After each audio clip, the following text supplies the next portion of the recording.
How you doing? It's a Thursday, which means it's after Wednesday. And that means that it's after the Atlanta match in Fort Lauderdale against a team called Inter Miami.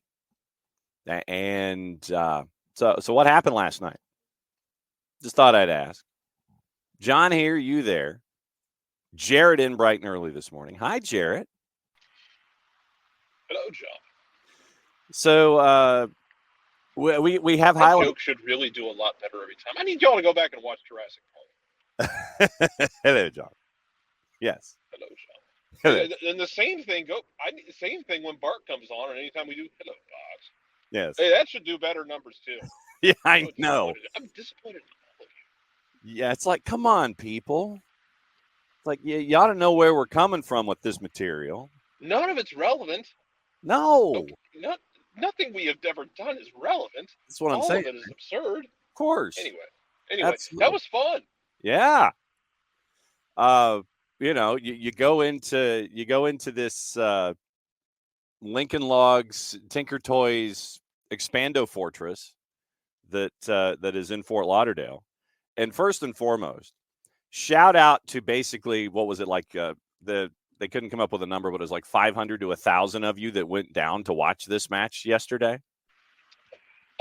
Yeah. So my favorite thing that happens every year I think it's the championship. I forget what the exact trip is, but there's that one trip in the championship that is like 3 hours by car in England, which in England is like, from one end of Roman conquest to the other. It's actually a sizable distance. We're going from the end of the Ottoman Empire to the Appian Way. Oh my God! Like we're going down from, we're going down from Hastings up to Hadrian's Wall. God help us all. Then they always make a big deal about fans drove 3 hours. Okay, first of all, some of them drove. Some of them took the effective public transit that the United Kingdom offers, which we don't have that. What are you going to take? Amtrak? Mm-hmm. Megabus?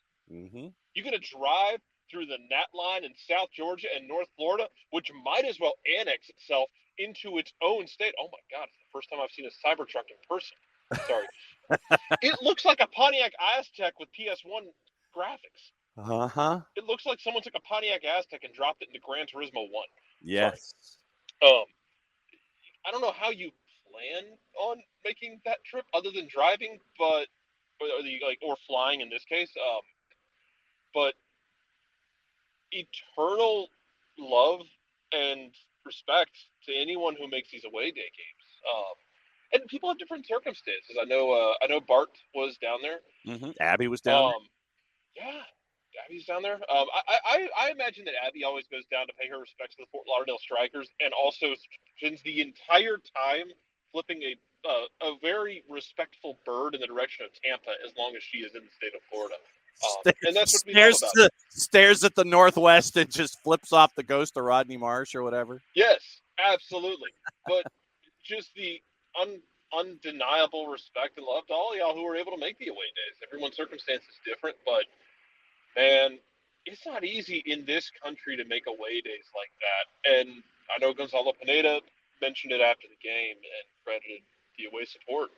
And I know it was there in Nashville too, and it's awesome to see. So we have highlights for a match. Just to lay out the show this morning, I guess hour one is just going to go ahead and be opening kickoff involving the win of Atlanta United. And hour number two, since it is the last Thursday of the month, Kaylor Hodges, at the USL Show. They'll be starting off the second hour, and then Niko will join us for the last half hour of the show, plus whatever stoppage time we add. So that's the layout this morning. So whatever's on your mind, lay it in the Twitch pitch. But we got highlights. Yes. Will. First of all, sure. Georgia Tech beating Mario Cristobal was infinitely funnier because of the circumstance. Oh, good Lord, yes. It's the second time someone thought they were going to get smashed in Miami and pulled out a win. That one was so much funnier because the Hurricanes absolutely saw a landmine and then proceeded to sit on it. Uh-huh. That one was just funny. Ooh, that This looks was hilarious. pretty. Clang. Yeah, this was funnier in a different way because it wasn't like Atlanta United went down there and did a smash and grab. No. The possession numbers are going to be slanted Miami's way because of the game state in the second half. The same way that like when Atlanta's down at home and we're like, oh man, they had 65% possession, they lost 2-0 or 1-0. Yeah, because they gave up a goal in the 20th minute. The other team was like, here, you have the ball, go for it. That's what Atlanta did to Miami. It's what's going to tilt it even more in those directions. Didn't change the fact that Atlanta dog walked Miami. That wasn't a smash and grab. No. That was Atlanta went down there, told Miami to go out to a tree and cut their own switch. Yeah, it's like you know it's coming. You know, with the dad with the belt, you know it's coming, and so you may as well just go ahead and assume the position pretty much over the edge of the sofa. Dad's bringing the belt, because you know you did something, and you're going to have to pay the piper. So let's roll through the highlights, and there are 3 of them. We are not going to we are not going to display the goal that made it 2-1 because in the grand scheme of things, it's from the pink team, and what does it matter other than fantasy numbers? So somebody had a very busy night, and there was also a bit of a piece of recognition after one of the goals in particular. So we'll start things off with goal number 1 of an anticipated brace, because that's what highlights are for. You lead into these kinds of things. So it was Atlanta United and Messi and friends trading punches for the first 40-plus minutes. That included a hydration break. So late first half, this moment happened, courtesy of our friends at 92.9 The Game and the Odyssey app. Mike and Jason on the call. Off a steal by Moyamba. Here's Saba coming down the central channel to the top of the arc. He'll shoot from there. Score! Listen, it's a sabotage! And Atlanta United has the 1-0 lead in the 44th minute. A shot just outside the 18 from Saba Lomjanitsa.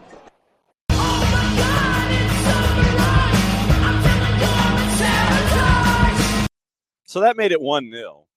And the man was not done. And as much as I enjoy it, I'm debating playing the drop twice, but I don't think I will. So it was 1-0 at the break. Miami deserves it. Okay. All right. Because guess who didn't close down Saba twice? Everybody. Correct. The answer is everyone. Go back and watch those goals. Miami's like, wow, he's running with the ball. Wow, someone should step to it. I mean, not me, but someone. Yeah, hey, you. Every single one of them had that thought. Hey, you. Sergei Krivtsov. You busy? Julian Gressel, you busy? And correct, the music video for that is a 1 of 1. Oh, goodness gracious. That is a fantastic music video. So early second half, Atlanta expands their lead on this moment. And clears it out to Lennon brilliantly, and the break is on for Atlanta. Lennon sending it down the near touchline to Saba. Saba, dribble on Kristoff. Into the attacking third. Saba, top of the 18, top of the arc, turns, shoots, score!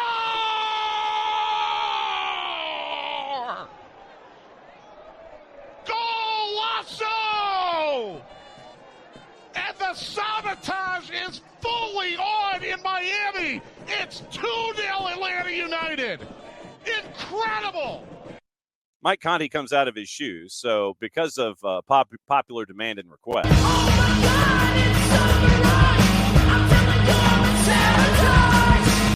See, now I wouldn't put it past the social media team of Atlanta United to actually reconstruct that video with Atlanta United players as a part of it. And you might as well. I would be thrilled to see it. It would be an amazing piece of video. So 2-0 at that point. Yeah, and once again, go watch the clip. Go watch who closed down Saba. 0. No one. No one closed him down until he was winding up to shoot. And I can't remember who it was.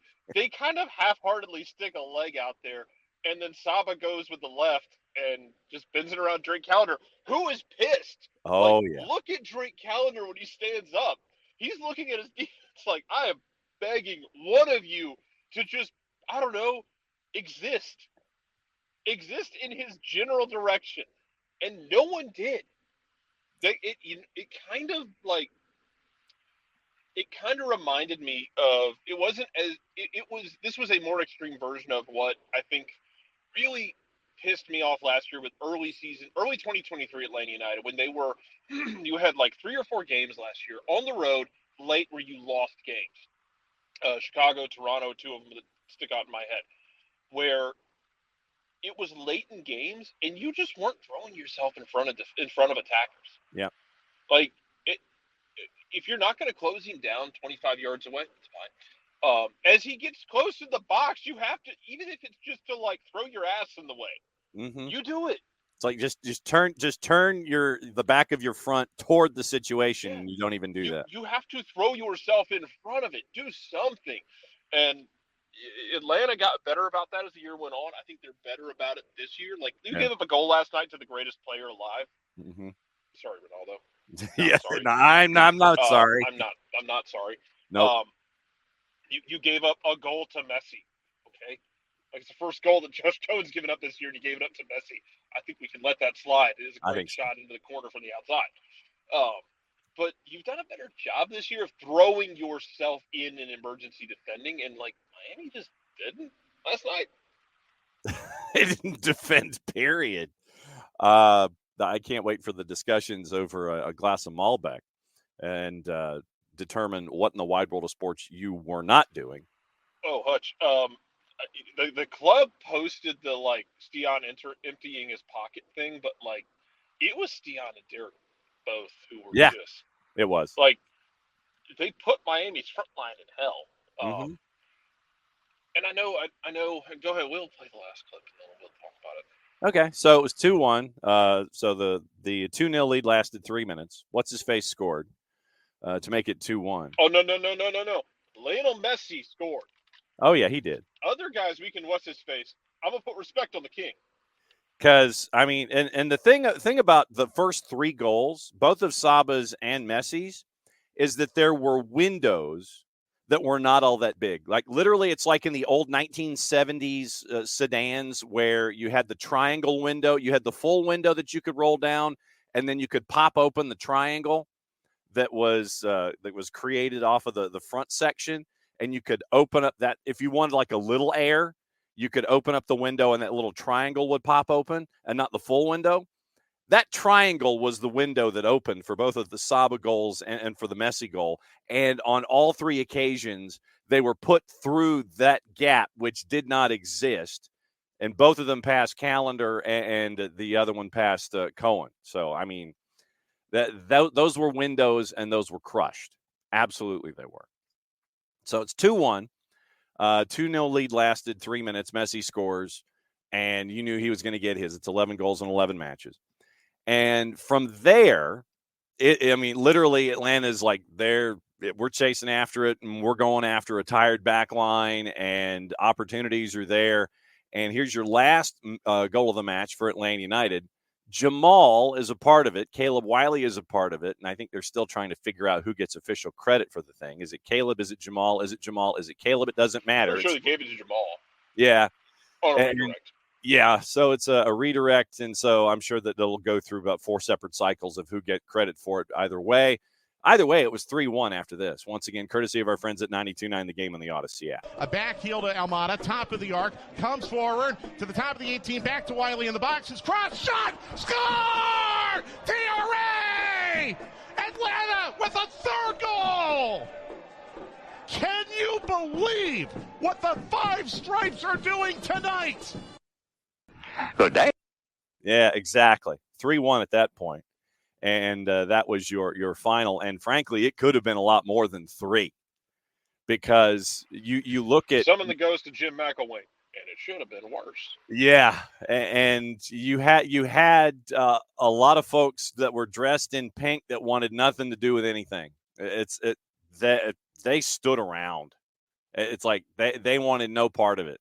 And 3-1 final. Atlanta gets full points, and I know a lot of folks are sitting there, and the Atlanta United took the Herons out back to the woodshed. I'll say it. They took him to the woodshed last night. Told you they went. They made Miami go cut their own switch. Mm-hmm. So it's weird, man, because Miami's stars were rested because remember the Barcelona contingent did not travel to Vancouver. Yeah, the Gulfstream Galacticos stayed at home. Yeah, I don't blame them. Vancouver's the longest damn road trip in MLS. Like that is longer than most Champions League away days that people lament. Like, oh God, we have to go to Bratislava. Like, okay, it's about the same damn distance, man. It's a hike. Some of the regular mortal men among them did make that trip, and I don't blame them for being tired. Some of them, but with Miami, so far, I know we have a limited amount of data to parse through. Correct. With this Miami, with the messy Miami, hasn't really mattered if those guys were well rested or not, because the stars would generally shine through. Like that class would shine through, no matter how much you tried to tarnish the mirror. Mm-hmm. Atlanta just didn't let them. Like Stian and Derek just didn't let them. And then, look, Tristan Williams-Ba's been up and down. He was up last night. Dax McCarty was brilliant. I know that's why you brought in a guy like Dax McCarty. That's why you wanted to bring in a guy like Ozzie Alonso for the spot start and that veteran presence when you needed against this Hall of Fame bunch. That's why you brought him in. And I think you're still careful with Dax because he is 37, which again, sports and life very different. 37 years old in life, he's 2 years older than me. He's in better shape than I've ever been in my life. He has a full, lovely life ahead of him. In the sports world, he is like 2 steps from Noah getting off of the ark in terms of age. But I think you're just careful with him.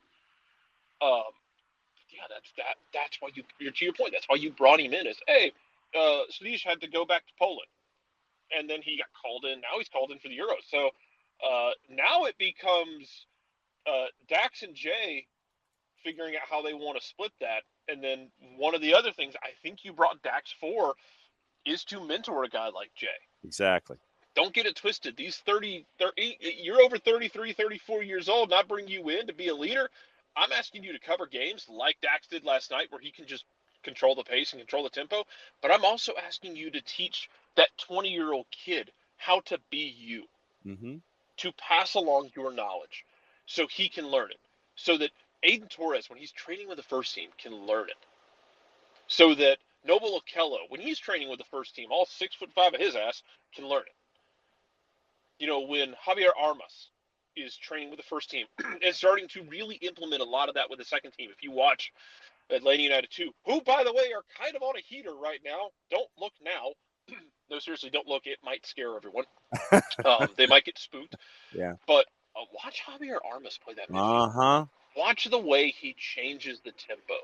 The man's a damn jazz drummer on the field, just like Dax is. It's not to say that they're the same player, but just that jazz drummer who can just raise and lower the tempo. I will direct you to one of the more controversial movies of the last 10 years, Whiplash, and the final scene of Whiplash where he plays Caravan for like 11 minutes.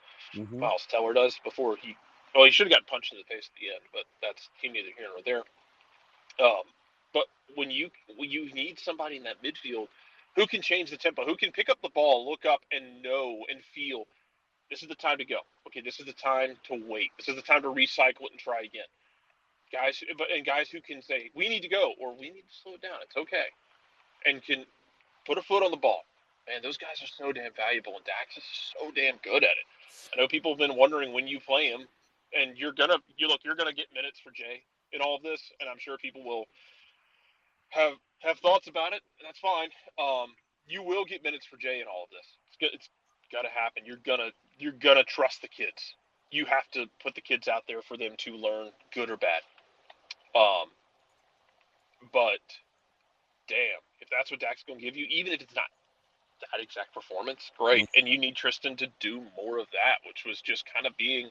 I think it was Gustavo referred to as like being an octopus. He's just everywhere out there. He's just taking the ball off everybody.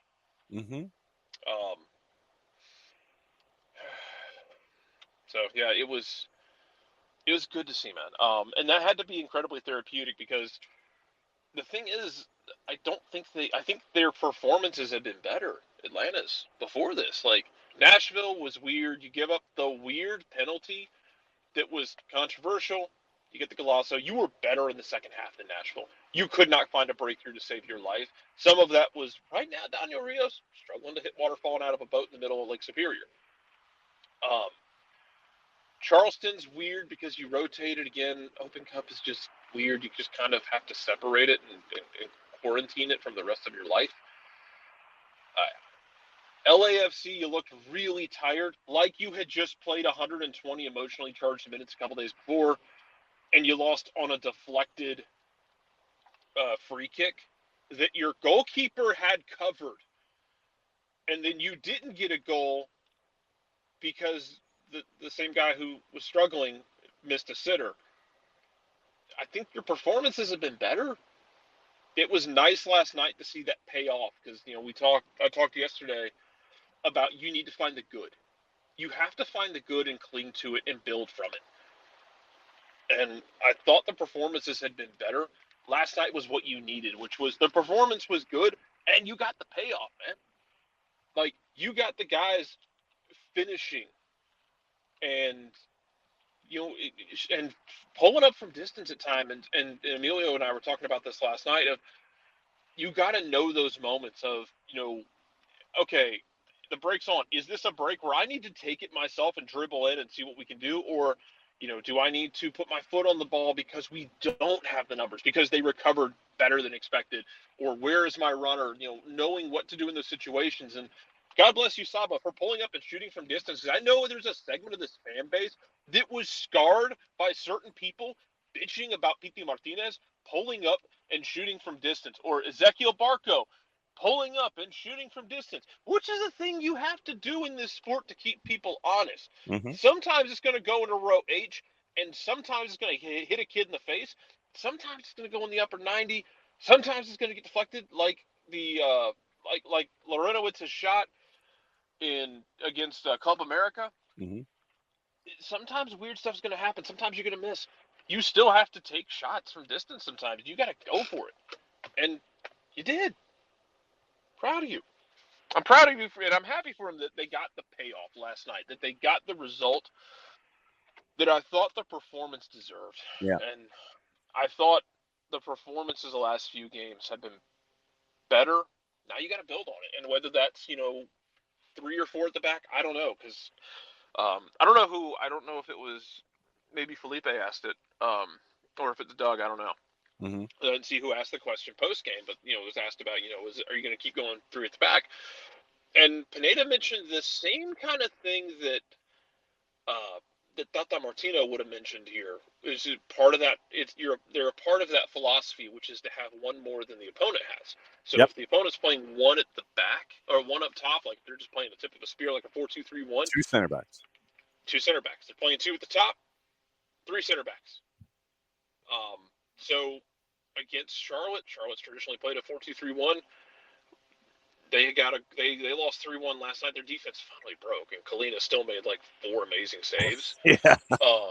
Dude, Kalina's so damn good. Kalina's so good, but it's also, I'm kind of side-eyeing Kalina at times because I'm of the philosophy of, like, he's really good. You should probably make so that he doesn't have to be that good. So stop giving up chances where he's having to be that good. Right. How long can he keep the pace up is basically what you're staring at. Yeah, man. How long can he continue this pace if the defense is what it is in front of him?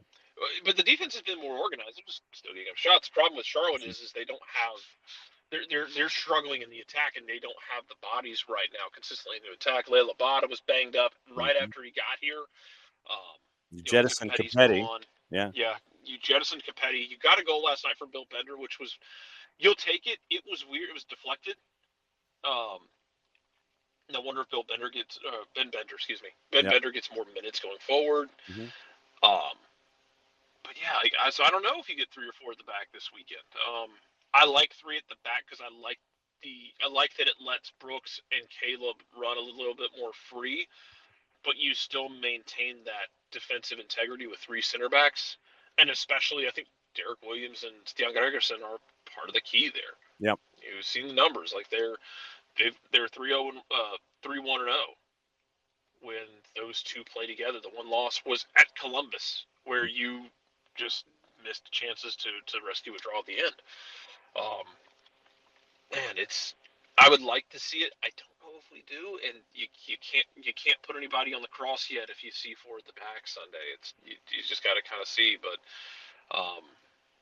man, yeah, you do it to everyone's point. You have to build on it. And it doesn't destroy everything that you did last night if you don't build on it, because you have 2 weeks after this where you can work on some stuff. And I know that was one of the points of struggle, is that when you get into these stretches of games like this, anytime you want to implement something, anytime you want to change something, because of the compact schedule, it's tough, because you can't go on the training field and do it really, because here's your schedule. You play Sunday. Mm-hmm. Or let's say you play Saturday even. You play Saturday. You have Sunday's a recovery day. Monday's regen. And maybe you walk through some stuff. Tuesday is prep. You're not going to run too hard. You're not going to push too hard. In this case, you're traveling. And then you have to play on Wednesday. You almost 100% of the time, you're flying back that night. Yep. Which is also still why the Joseph chicken and rice incident will forever piss me off, because in most cases after a game, you're getting dressed and you're flying back. So if you flip over my post game meal when I don't know if I'm going to eat again before we get on the charter, we're probably going to fight. Yep. I don't care how sad or angry you are. That's just me. But so they flew back last night. Today is a recovery day. Then it's probably tomorrow is some training. You'll walk through some stuff. Maybe, I don't know how hard you'll be able to train. Yeah. But then you're getting ready Saturday, walking through and resting up, and then you play Sunday. It's so tough to implement stuff that's not strictly implementing through video. You know what I mean? Yeah. So it's tough, and I'm short-timed today, unfortunately. I'm trying to be back for Niko later, but okay. Yeah, you do have to build on it, but you also have to find the balance here. While we talk about you do have to build on it for Sunday, you got to enjoy it last night. Mm-hmm. And whether or not they'll say, well, we'll enjoy it for a couple hours, then we got to focus. Yeah, but you got to enjoy it, because it's the breakthrough that you needed, and it can be a big moment. But you have to enjoy it for a bit. And especially as fans, we don't have to get on the field today or tomorrow or whenever the hell they're going to get on the field. We don't have to be on the field. We can enjoy it for a little bit longer. Because enjoy the fact that you went and dog walked Miami in their own park with their stars on the field. Yep. That's okay to enjoy it. Mm-hmm. And it's also okay to feel like, man, we got to build on it. Both of these things are totally okay. Yes, man. they don't have to be mutually exclusive. No. It's, we'll see. And yeah, I don't know if anybody saw it. I'll leave on this, because I don't know if anybody saw the video that Tom Bogert put out last night or yesterday before the game. He was going over I apologize if I'm jumping in your show run, John. No, you're not. He put out his transfer update video. Right. Sounds like Cruz Azul is going to come with another offer for Gigi. Yep. He said in the video that it's not a coach-related issue, that Giacomakis loves Pineda. It's a money issue. Because if Cruz Azul comes in with $11 million, you're taking it. If you can almost triple your investment in it, and beyond that, I get, I don't think you're strictly operating in this era with Garth. You're not strictly operating in we bought a guy for 6 and we're going to sell him for 30. I know that's an exaggeration, but still. Yeah. You're not operating strictly in that realm, but also the fact that Cruz Azul if Cruz Azul comes in and says they're going to pay him $5 million a year. Yeah, that's like chasing money. Yeah, man, because he's making 2 here. I think so. Yeah. If you're offering 5 or 6 a year, whatever it might be, even 4.5. Yeah. That's Dude's 29 years old with a family. Dude's going to be set. And his kid's going to be set. Yeah. Assuming they don't go completely insane. Got like money talks in this game, and I think the salary would be as big of a reason as anything. So we'll see. Okay. Tom, I think it was. I don't know what the exact raise is, but like I would imagine it is at least double. So you'd be looking at like 4.5 per year. Might be more than that. Cruz Azul's got money to burn. Cruz I wouldn't be Azul's surprised if it's north of 5. Yeah. Cruz Azul is the kind of team that will basically sit there and go, "Oh, okay," and then they just kind of they talk to JP Moneybelt, and then they just bring him into the room and they just drop the wad of cash right there. It's just one of those. Gigi is making his base, according to our friends at MLS Players, is 1.664, and then guaranteed compensation is just under 2.25. So base salary is 1.664,600, and guaranteed comp is just under 2.25. So that's where you are. And they were in discussion for an extension at one point, but I don't think Atlanta wants to get rid of him necessarily. But if someone comes in and says we'll give you $10 million plus for him, you're gonna listen.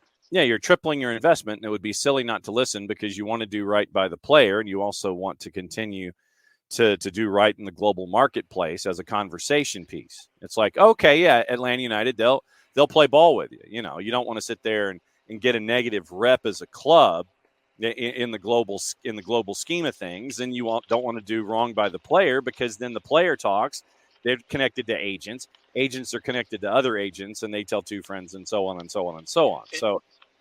And to Michael's point, that's I think the holdup for a lot of people is that Giacomakis hasn't played in every game for you. Yeah. Been banged up.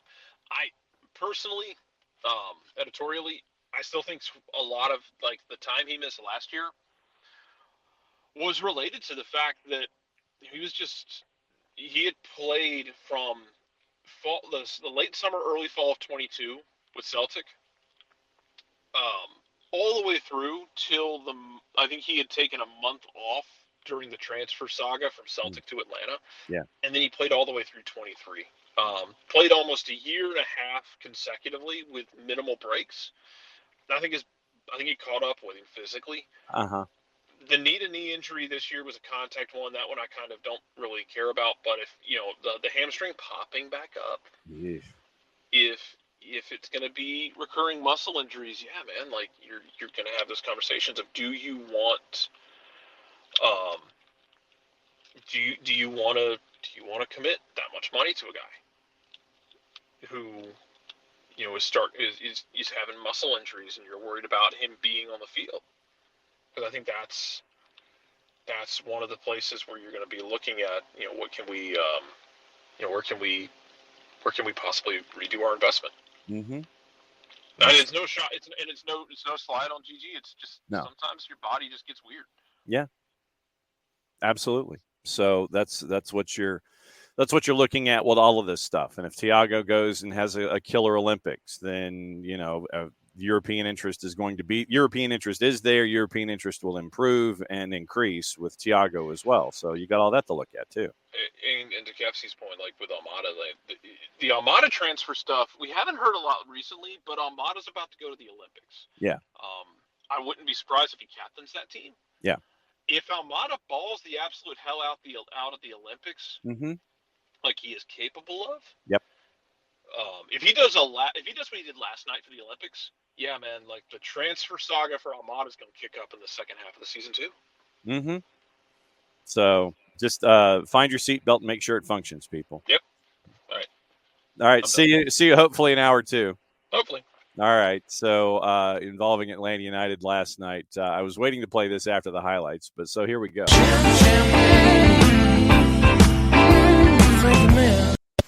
There you go. All right, we got 20 minutes. Kaylor Hodges in the USL Show joining us at 10 o'clock Eastern time, and then Niko Moreno joining us at 10:30. We'll get Niko's thoughts on what happened last night across Major League Soccer and involving Seattle and involving Atlanta, and whatever questions you guys have for both Kaylor and Niko. Kaylor comes in with the USL Show. We go over the good old GBU, as an Atlanta sportscaster used to phrase it in a particular segment. The good, the bad, and the ugly of the last 30 days. We'll talk Open Cup. We'll talk about what happened last night. Louisville put 5. Lou City put 5 on Detroit City to win that one 5-1. Charleston still has not lost. They did not score at Monterey Bay. Neither did Monterey Bay. So it was a goalless draw late last night, and so I guess that's why Dell is still trying to wipe the sleep out of his eyes. So that is all of the discussions that we're going to have today. So like I said, lay it all out there, whatever's on your mind from what happened last night. And once again, thanks to our friends at 92.9 The Game on the Odyssey app for the highlights last night. And we'll getting into the numbers. I know that there are some numbers that, we talk about time of possession and things like that really, in the grand scheme of things, don't matter because of game state. But we'll get into some of the ratings for some of the folks from last night. Looking at what happened with Atlanta, everybody was in the 7s except for Dax and Saba. Saba had an 8.7. Dax had a 6.8. Josh in net last night, a 7.1. And for Josh Cohen, 4 saves, 1 punch clear, 1 high claim, 1 save from inside the box, 14-22 on his passing at 64%, 4 connections on long balls. He had 1 clearance, and so that was the night that Josh Cohen had. The mega powers, Derek Williams, Steon Gregerson. Derek went 74 minutes as he's getting back into 90-minute shape. 2 clearances, 2 blocks, a pick, a tackle, 1 dribble passed. He was 5 of 7 on his duels, winning all 3 in the air. Had the 1 foul and was fouled once. 19-22 passing on 35 touches, 2 key passes, 1 big chance created, and 2 shots. 1 shot was blocked. Steon Gregerson, who had a 7.4 compared to Derek's 7.3, courtesy of our friends at SofaScore. 8 clearances on the day for Steon Gregerson. 1 block, 4 total tackles, 7 of 9 on his duels. 4 of 5 on the ground, 3 of 4 in the air. And 36 touches, 19 of 21 passing. So between your two main center backs, you had 4 inaccuracies in passing on the entire evening. 19-21 for Steon Gregerson, 2 for 3 on his long balls on the day. And Steon Gregerson, 8 clearances. That's the number that stands out. 8 clearances for Steon Gregerson. Luis Abram, as your third center back last night, had a 7.1. 3 clearances, 2 blocks, a total, and he had 1 tackle, won his only duel. Accurate passing, 32 of 33 last night for Luis Abram at 97% on 46 touches. 4 long ball completions out of 5 attempts. Had 1 shot on target, 1 blocked. On the wings, Brooks Lennon a 7.6, and he was 30 of 34 passing on 60 touches. 2 key passes, 4 of 6 on his crosses. He won a ground duel last night, and he also had 7 clearances. So 8 clearances for Steon Gregerson last night, 7 clearances for Brooks Lennon, 1 pick, a total tackle, and a dribble pass. Caleb Wiley had a 7.9 last night, according to our friends at SofaScore. 44 touches, 25 of 31 passing out on the wing, 3 key passes, 2 big chances created, 2 for 2 on the dribble, won both of his aerial duels. This is something that you're seeing a lot this year. The success in the duels is a lot greater than it was last year. 6 of 8 on the duels, won both of them in the air, and he had 3 clearances, 2 tackles, and a dribble pass. So Tristan Muyumba had a 7.7 on the night. He was 99 touches and 66 of 71 passing. 93% passing for Tristan Muyumba last night. 3 key passes. 8 of 16 on his ground duels. It's wow. Just those numbers are huge. 2 successful dribbles on the night. He also was fouled twice, had a clearance, 5 interceptions, 4 total tackles, 2 dribbles passed. And we talk about Dax McCarty. Dax putting in the 83 minutes last night before Jay Fortune came in. 56 touches, 45 of 47 passing for Dax McCarty last night. 96%, 2 key passes, 3 of 6 on the ground. In the duels, had won his only aerial duel, so 4 of 7 in the overall, 1 clearance, 3 total tackles, 2 dribbles past. And then obviously Saba had an 8.7, Jamal had a 7.2, and Tiago had a 7.6 on the night. The back line for Messi and friends, Jordi Alba, Sergei Krivtsov, Tomas Aviles, who had a 6.4 with a yellow card, and Marcelo Wygant. They were Aviles and Wygant as Atlanta decided to attack down the left-hand side. They were the 2 that had the below 7s on the night. Julian Gressel, Jason referred to him as a passenger. Julian Gressel had a 6.5, by the way, 57 minutes. Only 30 touches, 1 cross. 6 times he lost possession. He was offside 1 time as well. So 57 minutes, and Julian Gressel had a 6.5 on the day. And Drake Callender had a 6.8, and Josh Cohen had a 7.1. So those are the lineup statistics, courtesy of our friends at SofaScore. Getting into shots, sound like my buddy Pharrell. 25 total shots for Atlanta compared to 12 for Inter Miami. 4 saves, 5 corners, 7 fouls called on Atlanta. There were a couple of moments in the 50s where I thought Armando Villarreal was on the verge of losing the match, specifically where you had the Jamal foul that was called. This is 54th minute. And 54th minute, Jamal was called for the foul, and Jordi Alba just flopped. I mean, it's like literally grabs his face as Jamal is grabbing him from behind. Jordi Alba goes down. And Jamal wasn't taking nothing from nobody. Jamal goes over to Jordi Alba, gives him the finger wag, and then Jordi Alba slapped him. Nothing from Armando Villarreal. And then that was followed up by the Luis Suarez undercut of Gregerson inside the 6. No calls on either of those. And you were on the verge of thinking that Armando Villarreal was going to be losing the match, losing control of the match. He did not.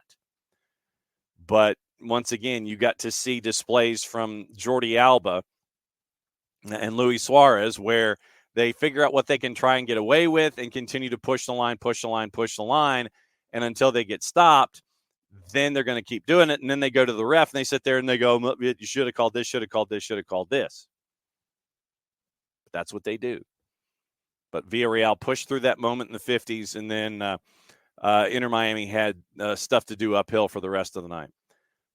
Tackles on the night, Atlanta United had 18 compared to 16, 11 free kicks compared to 7, and total shots on target 8, which meant that the 11 were off target for Atlanta. 19 shots of the 25 were inside the 18 last night.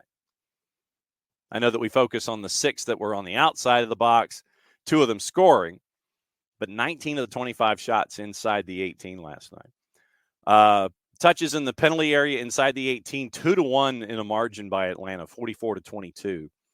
And then accurate passing. Atlanta United had 220 less passes, but what does it matter? Considering that you were leading and nothing was going wrong. And by the end of the night, Inter Miami had 61% possession, but once again, it didn't matter. You had a 3-1 lead by the time it was done. So those are the big numbers from Atlanta United and Inter Miami, a 3-1 win. So I know that some of you were looking at our buddy Kevin Egan last night, and it was great to see Kevin. And I know that some of you are discussing the broadcast last night and the television broadcast last night. And and I don't know where that extra syllable comes from. I really don't. It's right there in front of you. I don't know where the extra syllable comes from. No, there is no extra syllable. I don't know where it comes from, but it is something that has stuck with that particular commentator. No matter how many times Atlanta United has been on the air, that pronunciation has been there the entire time. Oh, Tom, it was Jake Ziven. Jake Ziven was there, and Jake's partner was the one that was adding the extra syllable. Like I said, I don't know where. I don't know where it was coming from. So So we'll see. We have the announced crews out for the matchups on the weekend, and it looks like on Sunday Atlanta United gets Kanji and Danny. So it is. They just released it. We don't have the pro announcements yet, and I was remiss in not giving all of the assignments yesterday. Our friend Sergi Boyko got into a VAR discussion involving Seattle and RSL. He initially called it a penalty. On VAR, it was reversed. That was the correct call. Foul was just outside the 18. We'll talk to Niko coming up in just a little bit. Match day assignments. It is Nate McKady, Devin Kerr. They have NYC in San Jose. These are the Friday night 7:30 goes to Nate and Devin. Saturday 7:30, Neil Sika, Lloyd Sammer in DC for Toronto FC and DC United. Herons hosting all caps. Jake and TT get that one, so they don't have to move. Nate McKady travels from one state to the other. He goes from New York to New Jersey, and so Nate and Devin travel from wherever NYC is playing San Jose, and we'll find that one out tomorrow, to Red Bull Arena as the purple team goes and plays Red Bulls. Chris Whittingham, Lori Lindsay are at Philadelphia and CF Montreal. Callum and Kaylin are in Chicago for LAG and the Fire. How about the Fire last night? The one goal that trickles in and 8 different touches from Chicago players, and it goes in the net. Literally, it looked like a kickabout with like the U6s in front of the net. 8 different touches by Chicago players, and it ends up going in the back of the net with all of those touches from Chicago inside their own 6. I don't know. I don't know how it happened, but yeah, it was one of it literally gives you flashbacks about U6 and U8 kickabouts. Chicago's hosting LAG at 8:30 Saturday night. It's Callum and Kaylin. Tyler Terrence, Kendra D. St. Albans. So Kendra gets a home match as Sporting Kansas City comes to town. Does Peter Vermes have to fire Peter Vermes now? It goes back to that initial conversation that we've had when you share 2 titles in the organization. Does Peter Vermes, the technical director, sit behind the desk like Judge Smales in Caddyshack? Sit down, Peter. Sits down. Peter, we need to have a talk. And he's just got his back to Coach Peter Vermes the entire time. Peter, do you want to be on the side of goodness or badness? Do you want to help this team move forward or not? Or is there just one person in the room? And then Peter sits with his back to where Peter, the coach, would sit. And Peter, the technical director, just has his back to the back of the room. Peter, I've got a question for you. Runs around, sits in the other chair. Yes, what do you want? Runs back around, sits in the technical director chair with his back to Peter, the coach. We've got to talk about your future. Runs back around, sits in the chair. Yeah, what about it? Runs back around, sits in the director's chair behind the desk. We need to make a decision. You need to make a decision about your future. Runs back around, sits in the chair for the head coach. What? Out with it. Say what you're going to say. Gets out from the coach's chair in the front of the desk, sits behind the desk again with his back to the coach. You have a conversation. Does Peter Vermes have a conversation like that? What does the security camera in that office look like? What does the ring video look like from that particular conversation? You just see Peter Vermes sit in a chair, then go and sit in the other chair behind the desk, goes back and sits in the chair, sits in the chair on the other side of the desk, sits in the chair behind the desk, sits in the chair in front of the desk. Is that what the conversation? Was that what it looks like on the ring camera with Sporting Kansas City? Foot of the boat, Spalding. It's easy to grin when your ship comes in. And you feel you got the stock market beat, that he gets that conversation.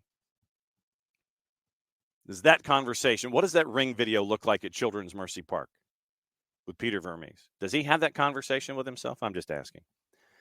Tony Husband, Ross Smith get a home game as the Revs in Nashville play Saturday night at 8:30. Boy, is that a banger. Rogo and Heath Pierce travel from L.A. to Rio Tinto for Los Verdes, Austin FC, and RSL. 10:30s, Max and Dunny are back. I think Dunny had called vacation with the family. So LAFC hosting FC Dallas at 10:30. Saturday, Krakauer and Jalil Anibaba go to Portland for Houston and Portland.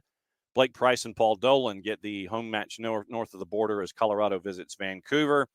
And Sunday afternoon, Kanji and Danny are here in Atlanta as Atlanta takes on the visitors. So that's what we're at. That's your cruise. Well, like I said, when we get into the ref teams, I will be more vigilant this go around and let you know who the officiating crews are, because I only focused on the one crew leading into the matches yesterday. But we'll get into that. The other, I got to say hi to everybody. So who's in this morning? And so I got to do that. Morning, Will. Morning, Ricky. Hopefully, Will, we have filled you in after what happened with choir practice last night. Morning, Michael. Morning, Emilio. Morning, Will. Bournemouth and Newcastle. Yep, you're going from the coast to Newcastle. Morning, Alex. Morning, Four Card. Let's see. Morning, Ricky. Morning, Will. Derek, good morning. Morning, Michael. Yes, Gressel was a complete invisible man. Did he do anything? No. Will says, we all know Gressel can't close anyone down outside the box. Look, all you got to do, man, is step out. Just take one step out. Eastern Conference Final. Yes, Derek, Miami hates running. Morning, Pars. Morning, Hutch. Morning, Tom. Let's see. Ricky asking for more wing back. I have the fever. And the answer is more wing back. Morning, Pars. Let's see. I'm trying to see if there's anybody that I have missed this morning. Morning, KFC. I'm going in time order, so that's why, I'm saying hi to folks that have worked their way through. Let's see. Morning, Tom. Morning, Will. Morning, Derek. Morning, KFC. Morning, Alex. Let's see. Morning, Emilio. And Ricky was good enough to send the announce team list, so that was how we ended up announcing all of that. Morning, Hutch. Morning, Michael. Morning, Will. Morning, Emilio. Let's see. Morning, Tom. Morning, KFC. It's great that you guys are having the conversations that you're having this morning. It's always fun to do this kind of stuff. Let's see. I think we've caught up on everyone who has made their way in. Morning, Ropes, and morning, Abby. And morning, Wiley. Wiley, it'd be cool if Alba got a fine for his simulation. It was gross. And then the slap to Jamal. That was pretty gross. And so morning, Ropes. And Abby, we were talking Atlanta United in hour number 1.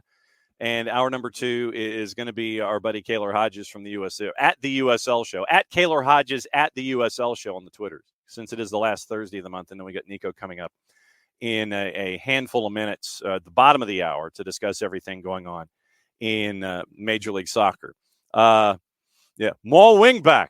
Exactly. Will says he pictures last night as Matt Foley motivational speaker. Tables Miami, where the rest of the cast trying to hide laughing, and the boys are Matt Foley and Chris Farley. Doing all of this. He's doing that. Matt Foley, motivational speaker. That's last night. That's what you're hoping for on Sunday.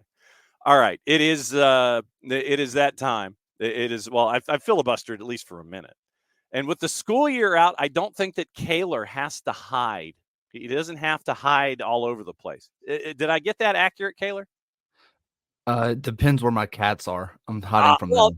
No. We approve of pet cameos. There's nothing wrong with it. There's nothing wrong with the pet cameo. His issue is that he likes to chew on the wire and thus making it not possible to talk to you. So yes. No. The lack of broadcasting capabilities would be an issue, and then especially if you had a cat getting shocked on the air live. I mean, obviously it would. Then I'm the bad guy. I'm the bad guy at that point. Why are you the bad guy at that point if the wires are out there and the cat is the one that ends up chewing on them? Why? Because I should have control over the cat. Then suddenly I'm the one. I mean, wasn't there not as bad as like kicking the cat like the one guy from the Premier League, but I mean, small bubble. Yeah. So I mean, I understand where you're coming from. I don't think you're the bad guy in this case. It is that time where we welcome you and all of the folks from at the USL Show in, since it's the last Thursday of the month, to go over what has happened in the last 30 days in championship in League One and Jägermeister. Do you have a Jägermeister Cup anywhere in the at the USL Show offices to represent what's going on in League One, by the way? Not yet, but I have been doing online shopping and considering. Ah, okay. Just checking. And we'll get into that a little bit because you literally have to have two separate ways of keeping track of things in USL League One because of the Jägermeister Cup, which I don't know if it's a shot glass or if it's like an actual coffee mug or something. Plus, if it's a coffee mug of Jägermeister, they're not playing a game. Well, then as long as maybe it's a little Irish coffee with some Jaeger and then different kind of Jaeger bomb or something. I don't know. But I give USL League One credit for finding a title sponsor for this thing and just absolutely running with it and all the puns that you can come up with. I mean, their hashtag being a shot of glory is incredible. Oh, goodness. So USL Championship, we'll start with the Open Cup discussion. Sure. We still have a couple of teams that are active. The West, I think, goes through Sacramento, and I don't know if it's because of Sacramento on the map being where Sacramento is on the map, but how many folks are kind of poo-pooing Sacramento going, oh, I don't know, man. But everything goes through Sacramento, and Sacramento, you've really got to pay attention to the Republic. Yeah, the biggest thing for Sacramento that they're going to have to I think that they're going to have to traverse is the injuries to Russell Cicerone and Roro Lopez. Roro's going to be out for the season. Russell's going to be out for about 10, 12 weeks. And that's a big blow, especially with Rodrigo Lopez, who, is out with a torn ACL. He is very much the emotional leader out there. And honestly, one of the emotional leaders of just the USL entirely. If you were following along what's going on with his son, Roman, it's stuff to just real tearjerker stuff. And it really breaks your heart. That said, it almost feels like that could be a motivational point, right?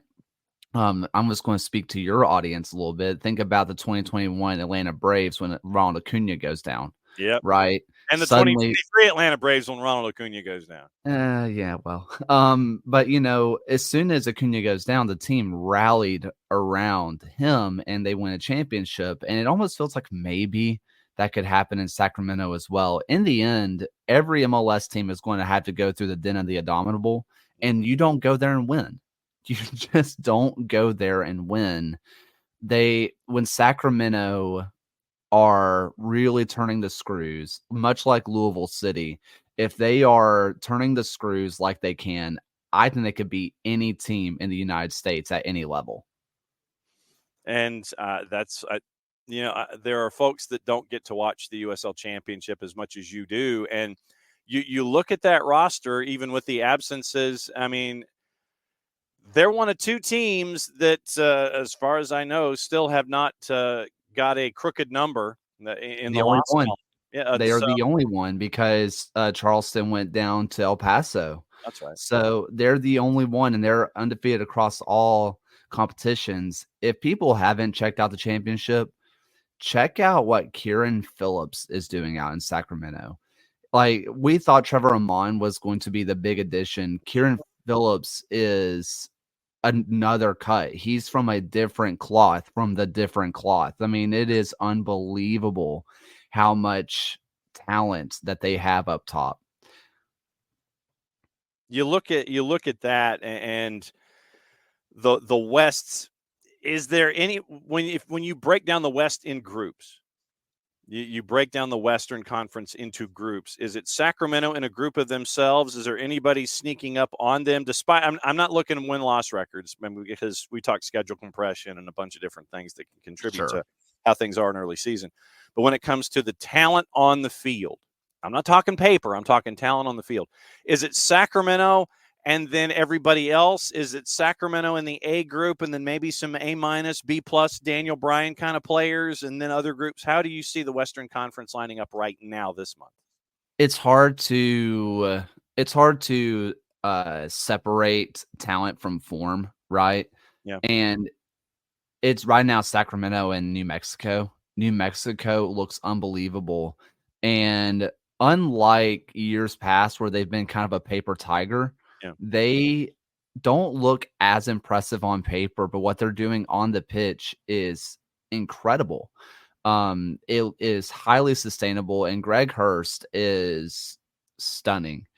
Just absolutely stunning. Zico Bailey, making that move from a wing back to a central midfielder is one of the smartest things I've seen come out of the USL in recent years. I mean, I wouldn't have thought of it, and it's been game changing. Sacramento and New Mexico, I think, are the cream of the crop in the West. So I think they are an absolute blast. Now, one of our plus ones, Kefsi, says New Mexico remains the most fun for anyone who hasn't been introduced to their brand of fun. Yeah, completely agree. How does Greg Hurst? I mean, Greg Hurst, just a couple of years ago was in Chattanooga in League One, if memory serves. And how does he sneak through and end up in New Mexico and be a part of what's going on there? How does he sneak through all this stuff? So Hurst, I do believe, was a Union Omaha guy, and he was really well followed. He was unbelievable in League One. And when he comes up, you're just kind of like, okay, so like he was with Rebels, then he was with Omaha, then he goes to Phoenix Rising. And that was when Phoenix Rising weren't very good. Yeah. And they had these high expectations, and something didn't click. And I don't know if it was the Rick Shantz era just was coming to an end. The locker room got stale. I don't know. Clearly it affected his confidence. And when he went over to New Mexico, he went to the other side of that rivalry. It didn't quite click the first year either. And this year, I've said this several times on the USL show now, the very first goal of the year should have been your indication that Greg Hurst was about to regain his Omaha version of himself. Mm-hmm. He had a moment where he goes one-on-one with the keeper for Pittsburgh and kind of messes up his dribble a little bit. And last year, 2 years ago, Greg Hurst puts it right into the side netting, covers his, face in his hands and kind of hides. He gains his composure, puts it around a center back, curls it around him and scores. And that was my moment of, oh, Greg Hurst is back. And that feels like he is just such a confidence player. And coming into what was a falling apart Phoenix Rising, feels like that really could do some damage to the confidence. Who else right now is, we always kind of like to break things up into GBU, the good, the bad, and the ugly. El Paso has finally made their move. They brought in Wilmer Cabrera, and Wilmer is making instant returns. It might be new coach bump or however you want to classify it. But what did you think about bringing in Wilmer to be the new head coach in El Paso, first and foremost? Funny thing about the new coach bump, Ryan Allen from the USL show mentioned it. The last 9 sackings in the USL championship have not resulted in a win or a draw. Huh. He is the first one in 9 sackings to actually get it. Granted, it comes with a red card, but it's still at Chattanooga. Yeah. Chattanooga. I'm so sorry. Charleston. Yeah. Which is very impressive. I think I poo-pooed the Wilmer Cabrera era, if you will, because his time at Rio Grande Valley was weird. He couldn't focus in on a system. He would have something that worked really well, the 4-2-4 highly pressing system. And then you would be like, yes, that is it. They are going to be a competitive team. The very next week, they would go, 5 at the back and be as negative as can be. And it was like, what's going on here? Meanwhile, with Brian Clairau, he stuck to his 3-man back line for too long, and it was horrid to watch. Just tried to force it and it didn't work. I don't know. I think that if you're an El Paso fan, you're bringing in a coach who is willing to tinker. And I think after 3 years of having a coach that refused to tinker with anything, I think it's a welcome sight. When you look at the rest of the West, Who in the last 30 days would classify as the good? Who would classify as the bad? Like I said, this is from visit to visit where I'm my parameters here. So from the last time you were on, who else would classify as good? From the last time you were on, who would classify as bad? And who would classify from the last time you were on as ugly in the West? The good has been Memphis, more specifically Marlon Santos. Marlon has just been absolute revolution. And if you've noticed, anywhere he goes, he is just a superstar. Mm-hmm. He is one of the players that I think that if he were an American-born player, he would be MLS, no question. I think him being Brazilian kind of holds him back. Memphis has been stunning. I think that there are clear issues, but they have really bought into Marlon is really good on the wings. You have just really good players coming in through the middle. Let him do the assists, let him do the scoring, and they've really bought into that. For the good, switchbacks. I've been very impressed with Colorado Springs. I think that they have been fun to watch. I think that they have been just different because I thought they were going to be the worst team in the West, and they have quickly proved me wrong. And with 4 wins in a row, they've been really, really good. The bad Monterey Bay, I still believe in the players that they have on the field. It feels more like a complete roster than years past, but I don't really know why it's not working right now, despite getting a draw against Charlotte. My goodness, I do it again. Charleston. 9-12 in the morning. He's still trying to win. So what happens when you're out of school, man? You can I know. I went from Chattanooga to Charlotte. None of them are Charleston. The ugly outright Orange County. Yeah. Oh my word. They have gone through this transformation of Milan Olowski down there somewhere. Yeah. And guess what? Milan Olowski is like in Denmark now. He's not here, and they just still have not figured it out. And we kind of see this with Northern Colorado in League One, where they lose Arthur Rogers, they lose Trevor Amon, and they had that moment of they were a bigger impact than we thought. Yeah. And everybody knew how big they were going to be, but I think a lot of people thought that they were going to be like, we can still figure it out. We can run a similar system. Turns out you couldn't. But they figured it out, especially in the Jägermeister. Orange County has not figured that out. Their defense has been okay, which has been their calling card for years. Their attack is, frankly, toothless without Milan Olowski. I think there's a conversation of Bryce Jamison should be starting, but also he's a fast young player. He's built to be a super sub. But when he's your only bright spot, he kind of deserves a start, and they just still haven't been doing it. All right, let's flip to the Eastern Conference. We'll go ahead and start with GBU here. The good, the bad, and the ugly of the last 30 days. Who qualifies in the East? Louisville City, broadly gesturing Louisville City. Like, they're unbelievable. Do you see what's going on?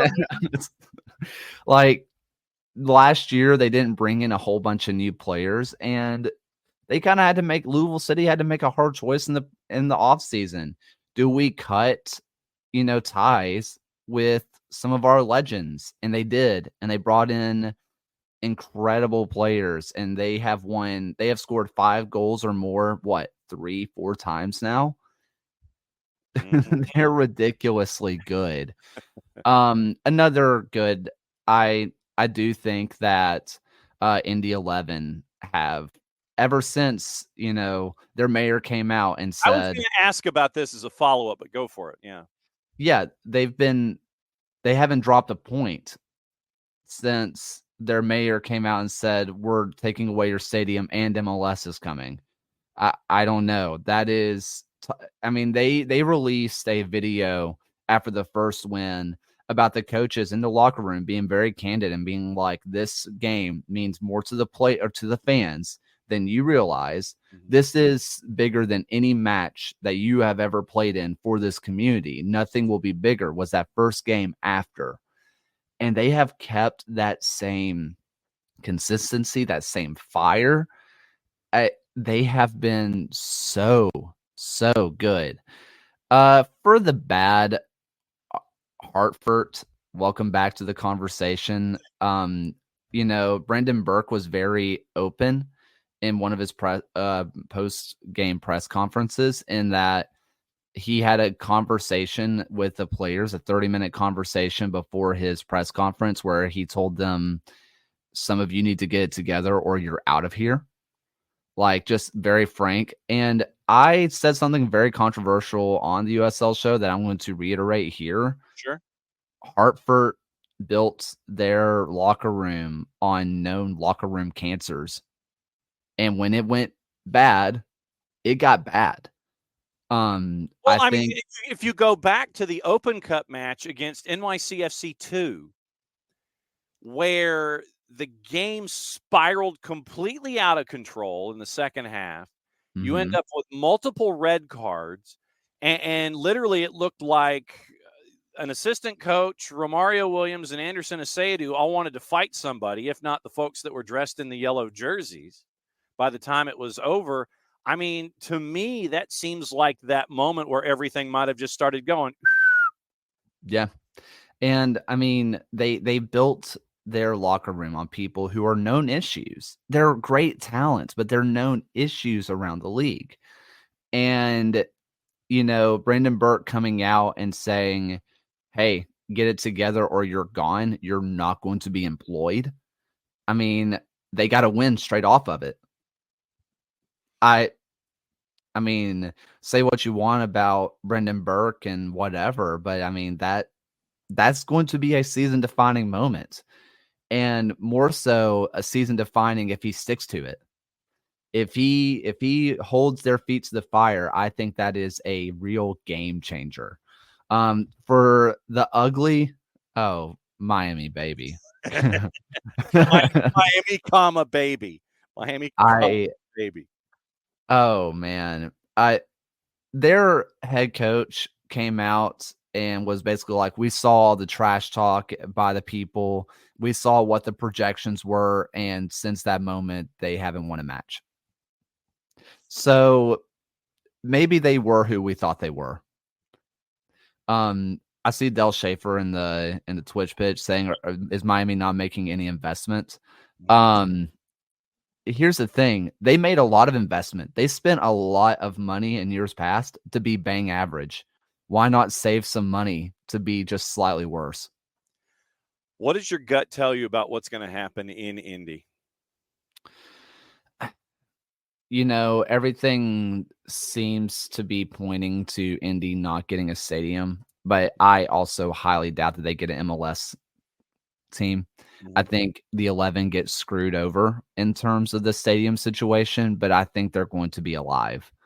I don't think that MLS is coming. I think when you are looking at how loaded of an area the Midwest is between your Columbus, your Cincinnati, your Indianapolis, I don't think it's happening.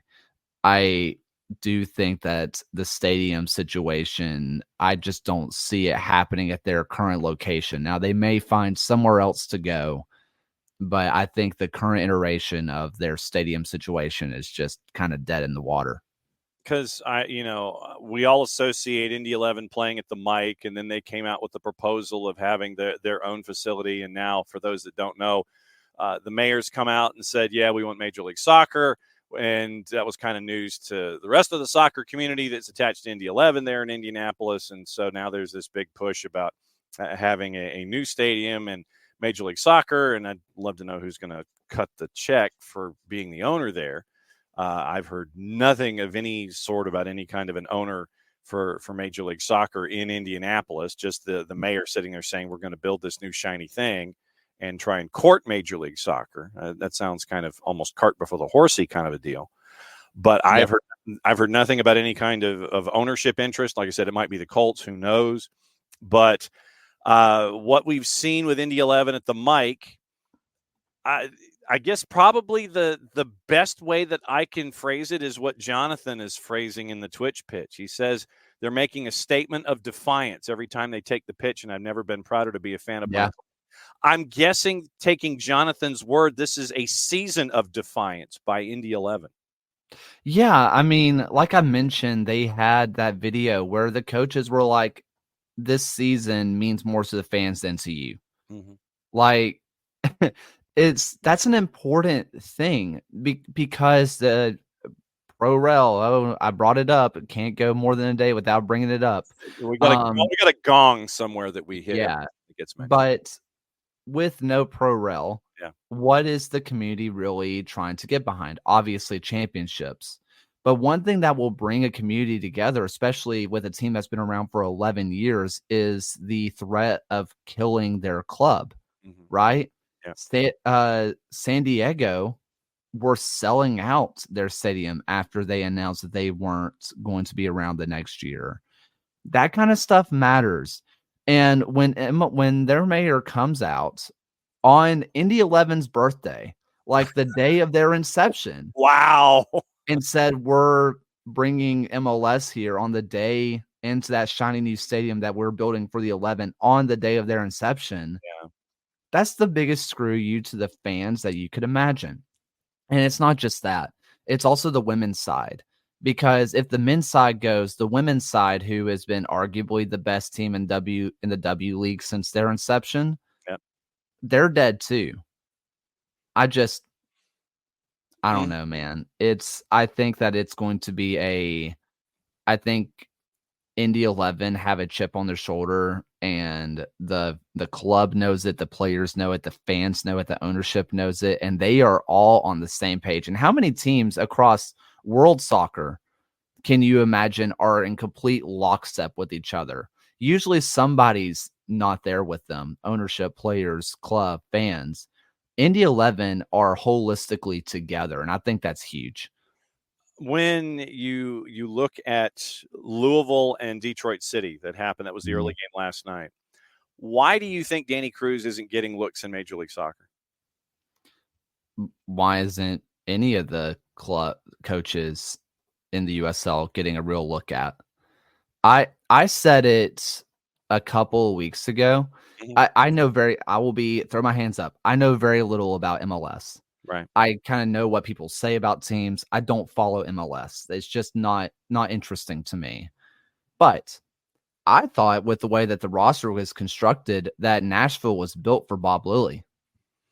They are a team with a lot of defensive pieces with a bona fide superstar striker. That feels like Bob Lilley. That feels like the definition of Lily ball. I doubt he got a phone call. Danny Cruz, I think Danny Cruz is getting hurt by the fact that Lou City has always been good. I think a lot of people would sit there and say anybody would do well in Lou City. Look at the players they have. But I also think that Danny Cruz is top 3 coach in the league. There were people in Louisville who were calling for Danny Cruz to be fired a couple years ago because they didn't think he was good as Hackworth. But I thought he was incredible. I just think that there's just a disrespect there. So Detroit City, they have 2 matches in hand. They got thumped last night, and it was a 5-1 loss. Yeah, for Lou City. They got a couple of matches in hand. They can get some things done. They can work their way out of the jam that they're in. And I say jam with 2 matches, if not 3 in hand, and they're smack dab in the middle of the playoff picture.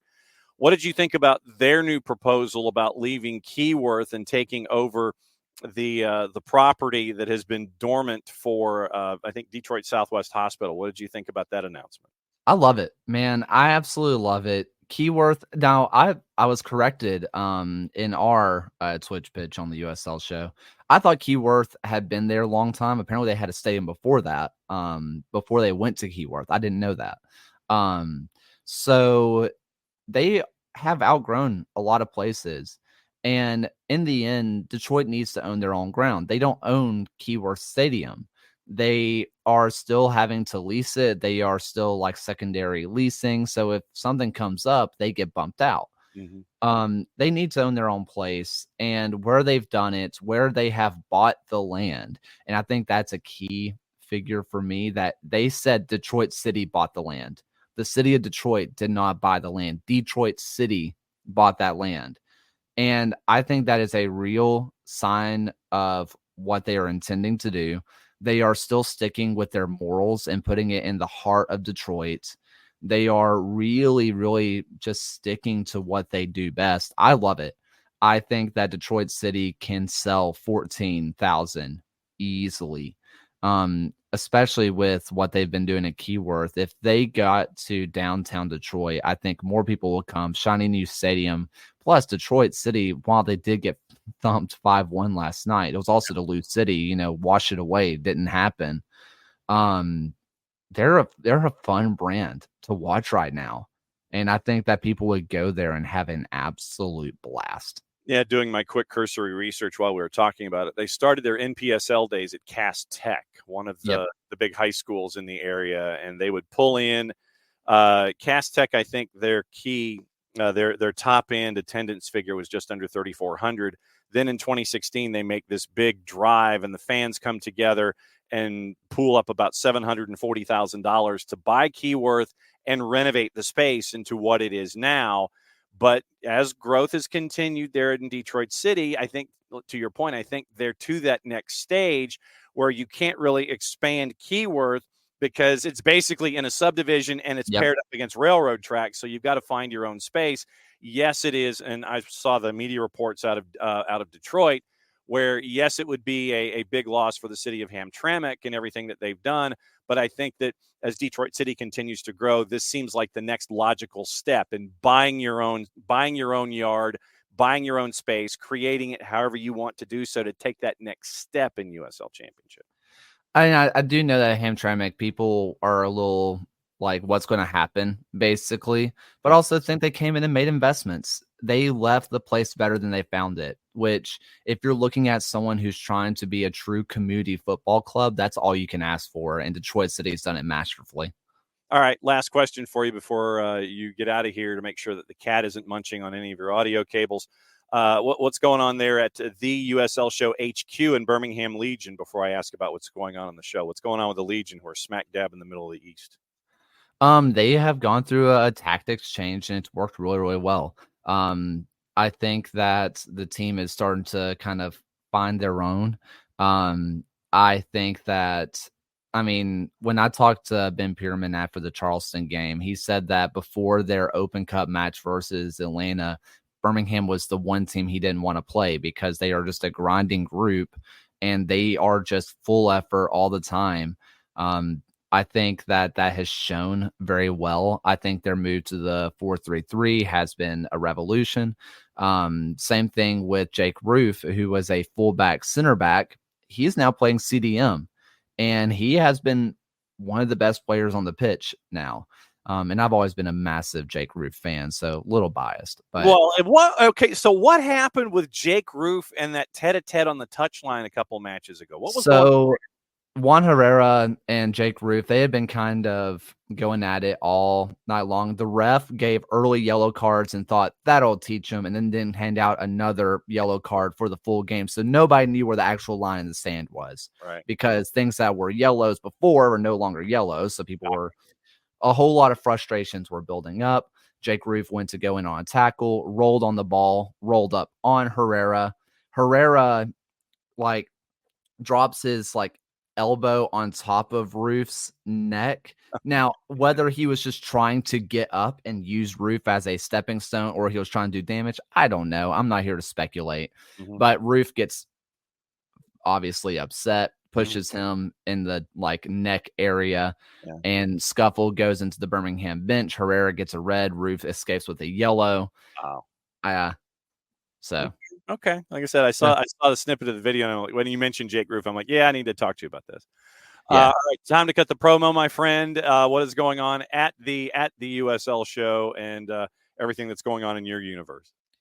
And CBS is copying us. We were going to Oakland first, so we are doing a pregame show and a postgame show at the Oakland Roots versus Sacramento Republic match. So we are doing our first live show together. So nice. Super excited about that. Things are getting a little bit hairy because CBS just announced 2 days ago that they are also going to be at that match. So I guess we won't get Ethernet cables, but we'll survive. But Yeah, that's what we're working towards. I'm about to release a new Hammering Down kit. So if people want to buy that, that will directly go to funds to send the USL show there. So if people want to support getting us there on location, some fun interviews with coaches, players, and all that kind of stuff, check that out. Absolutely. At Kaylor Hodges, at the USL Show, with everything that you guys do. Let me know when the jersey comes online, will you? We'll do it. Like literally do that. And take care of the cat, and we will catch up with you next month, last Thursday of next month, unless news breaks and we need to bring you in sooner. Thanks as always for coming on, my friend. Enjoy. No school. No school. See you, man. That's Kaylor. It's always great to have Kaylor on to talk about things in USL and USL Championship, USL League One, Jägermeister Cup, all those kinds of things. At Kaylor Hodges, Kaylor, Kaylor Hodges, and literally at the USL Show.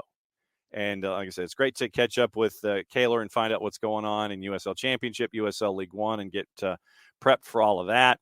And Nick's, Kaylor is here to speculate. He is here to speculate. That is exactly what's going on. So, it's like I said, it's always fun to get the lay of the land in the lower divisions. Reminder that today and tomorrow, our lower division programming, the weekly episodics, they start rolling out. We're going to catch up with pretty much most of the folks in the NPSL Southeast. That'll be out tomorrow. So later today, we caught up with Scott Wells, the head coach at Asheville City. That's going to be a part of the USL League 2 show where we look at the South Central. That'll be out later today. And we're also catching up with Tormenta to find out about stuff on the USLW side. That'll be out later today. Championship, League 1, WPSL, NPSL South, USLW, League 1, League 2, all those kinds of things. That is coming up. So traditionally this time of year, we have 6 episodics that we roll out at varying lengths, anywhere from 15 to 30 minutes, depending on teams and content and all that kind of stuff. So USL League 1, USL Championship, USL League 2, USLW, NPSL, WPSL, all of that stuff is out there. The WPSL show will recap, will give you the highlights from the Decatur FC debut, where they put up a number, and it was a big number in their first match. Just over 1,800 folks showed up at Decatur High School for the Decatur FC opener. So we'll relive that and get you ready for the weekend that will be, the week that will be in WPSL. So all of our USL content coming out later today and tomorrow. WPSL content coming out, NPSL content coming out tomorrow. So just remember, set your notifications here at SDH, and you will get all of our episodics, all of our programs. And when this show goes out in full form and in various pieces, then you'll know what's going on here. What to watch, where to watch it, how to watch it. Today, it's a pretty light schedule. It's Copa Libertadores and the Serie B promotion playoff with the Cremonese and Venezia. That is on Fox Deportes and Fox Soccer Plus. That's at 2:30. Also on BN and Español, it's Copa Libertadores, Palmeiras, San Lorenzo at 6, River Plate and Deportivo Táchira at 8. And you can watch all the BNs. If you don't have BN, you can watch BN, all the BNs, For the Fans, Nuestra Tele, Liga 1 Max, Teise, all in one place. You subscribe to Fanatis, fntz.co/soccer down here, and you can subscribe. It helps them out, it helps us out, and it helps you out. Become the true soccer degenerate that we know you are. You can join Fanatis at fntz.co/soccer down here. Jason got me hooked. I blame him. So it is now that time. It's the last half hour of the show on Thursday, which means that we go to the left coast where, they say the left coast is the best coast. That means that this guy is dropping in for the last half hour of the show on Thursday.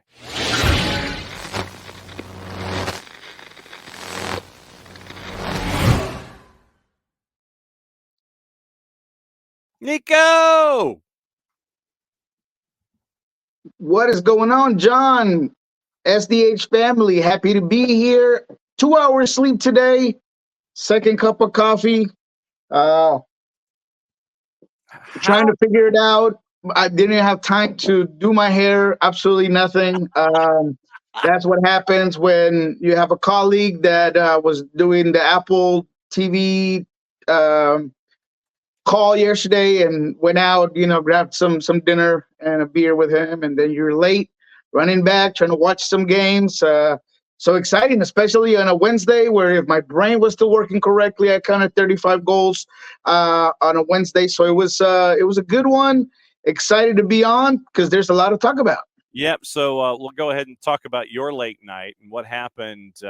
What happened with Seattle? So I'll just go ahead and lay it all out for you. What happened with Seattle last night? Oh man, a little bit more of what we've been seeing from this Seattle team, and it's becoming not just frustrating but worrisome that a team this late in the season continues to have the same flaws, continues to have the same issues.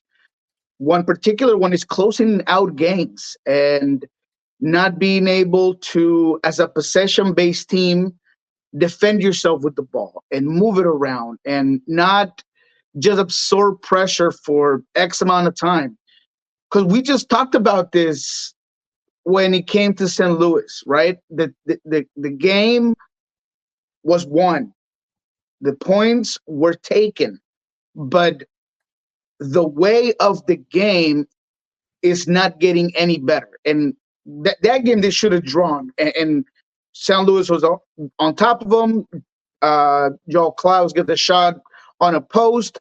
And it was a little bit of the same here against RSL. It was just a lack of conviction and a lack of experience on how to do some gamemanship, right? A little bit of the dark arts if you have to. It doesn't matter. You just have to be able to close out a game that you basically had won with minutes left of the second half. So that's not the only problem. I mean, in this one, Seattle gets a very rotated RSL team. And I want to start by that. This was not a first class, all your players are in RSL to start off the game. And even with some rotation, no Chicho, no Crooks, no Ojeda. I mean, the Seattle Sounders were kind of chasing the ball a little bit. They got dispossessed. The tempo was taken, and the tempo was written by RSL's play in that first half. Seattle got some chances, and they did it being a little more direct. And I'm going to have to ask at one point if it's time to switch it up a little bit for Seattle and just be more direct and just throw the ball and hope to repress and get it on the other side, kind of not battle and don't allow the other team to choose that first line of confrontation. But they got a couple of chances, and that's all right. I thought Christian put a lot of effort. I thought that Albert Rusnak wasn't great, and we'll talk about him in a little bit. But Seattle was at least attempting some things. Second half came around. I thought they were a little bit better. But when it comes to consistency, when it comes to a team that is used to having not just a style of play, but just being able to impose their will, it's concerning that even a rotated RSL team can come to Lumen Field, where Seattle has only one win this season, and basically play at their own rhythm and expose Seattle at the end of the game with some of those players that maybe should have started, right? Because Chicho came on, Crooks came on, Ojeda came on, and then you started seeing a little bit of a shift on how good RSL was. So Albert Rusnak, I know he got the goal, and it was a great goal.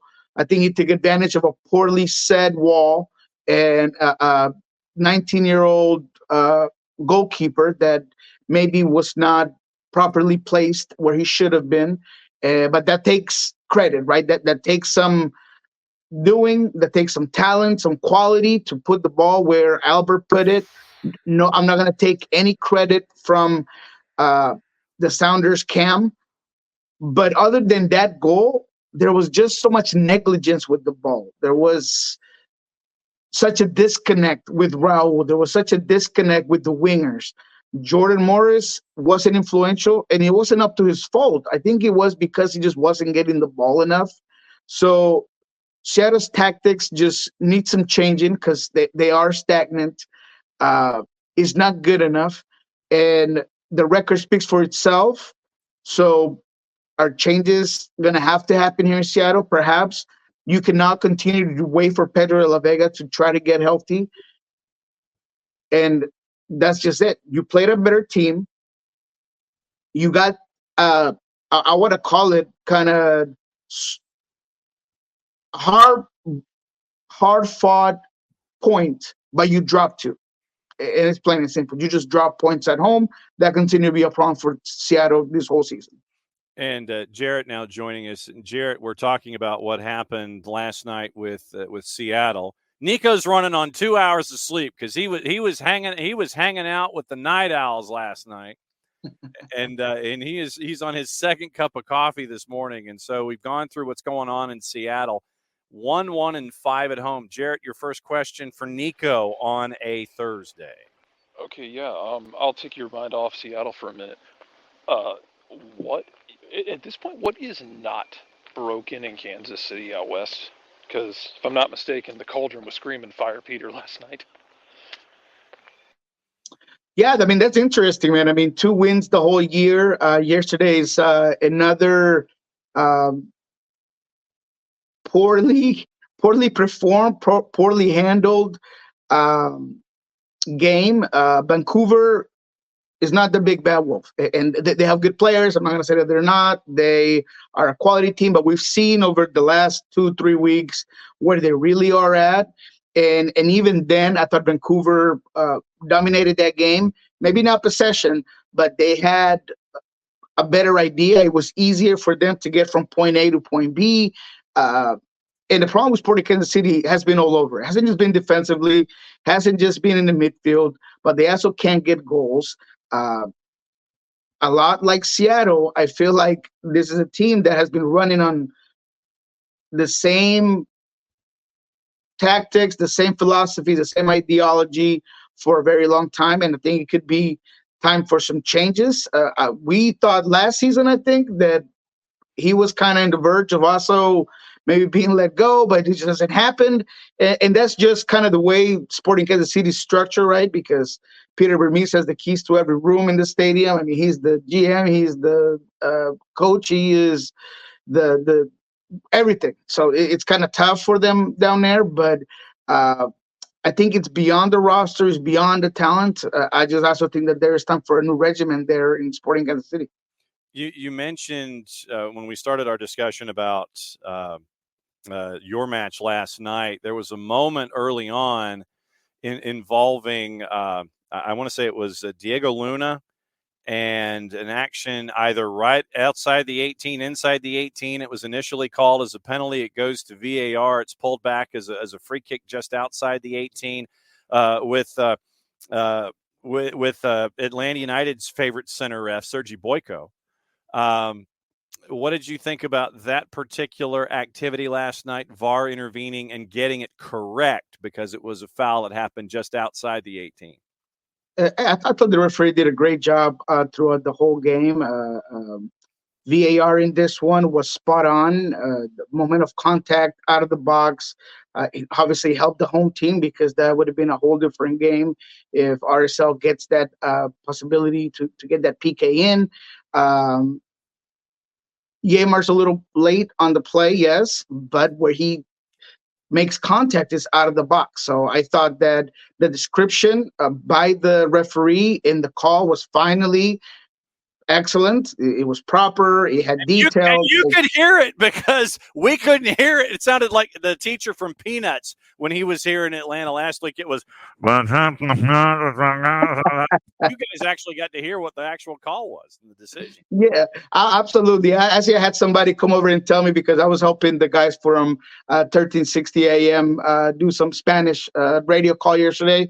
So person comes in and kind of mentioned what the referee had said. We give him the proper credit. But I'm guessing that he was probably a little distorted in the noise from what he was saying. But I like the fact that he did get that correctly. I thought that even when there was a little bit of physical play, he allowed the physical play to happen. He allowed the game to go on. I thought that the referee and VAR was really good. But to talk about a couple more things on this Seattle game, because they're the home team, and I need to provide a little bit more on that. There are good things here and there. I mean, overall, it's just not good enough. And there's no passing that. There's no bypassing the fact that the Seattle Sounders team, especially when it comes to the bench, there just isn't that player, that experienced player, or that guy that's going to come in and provide something different.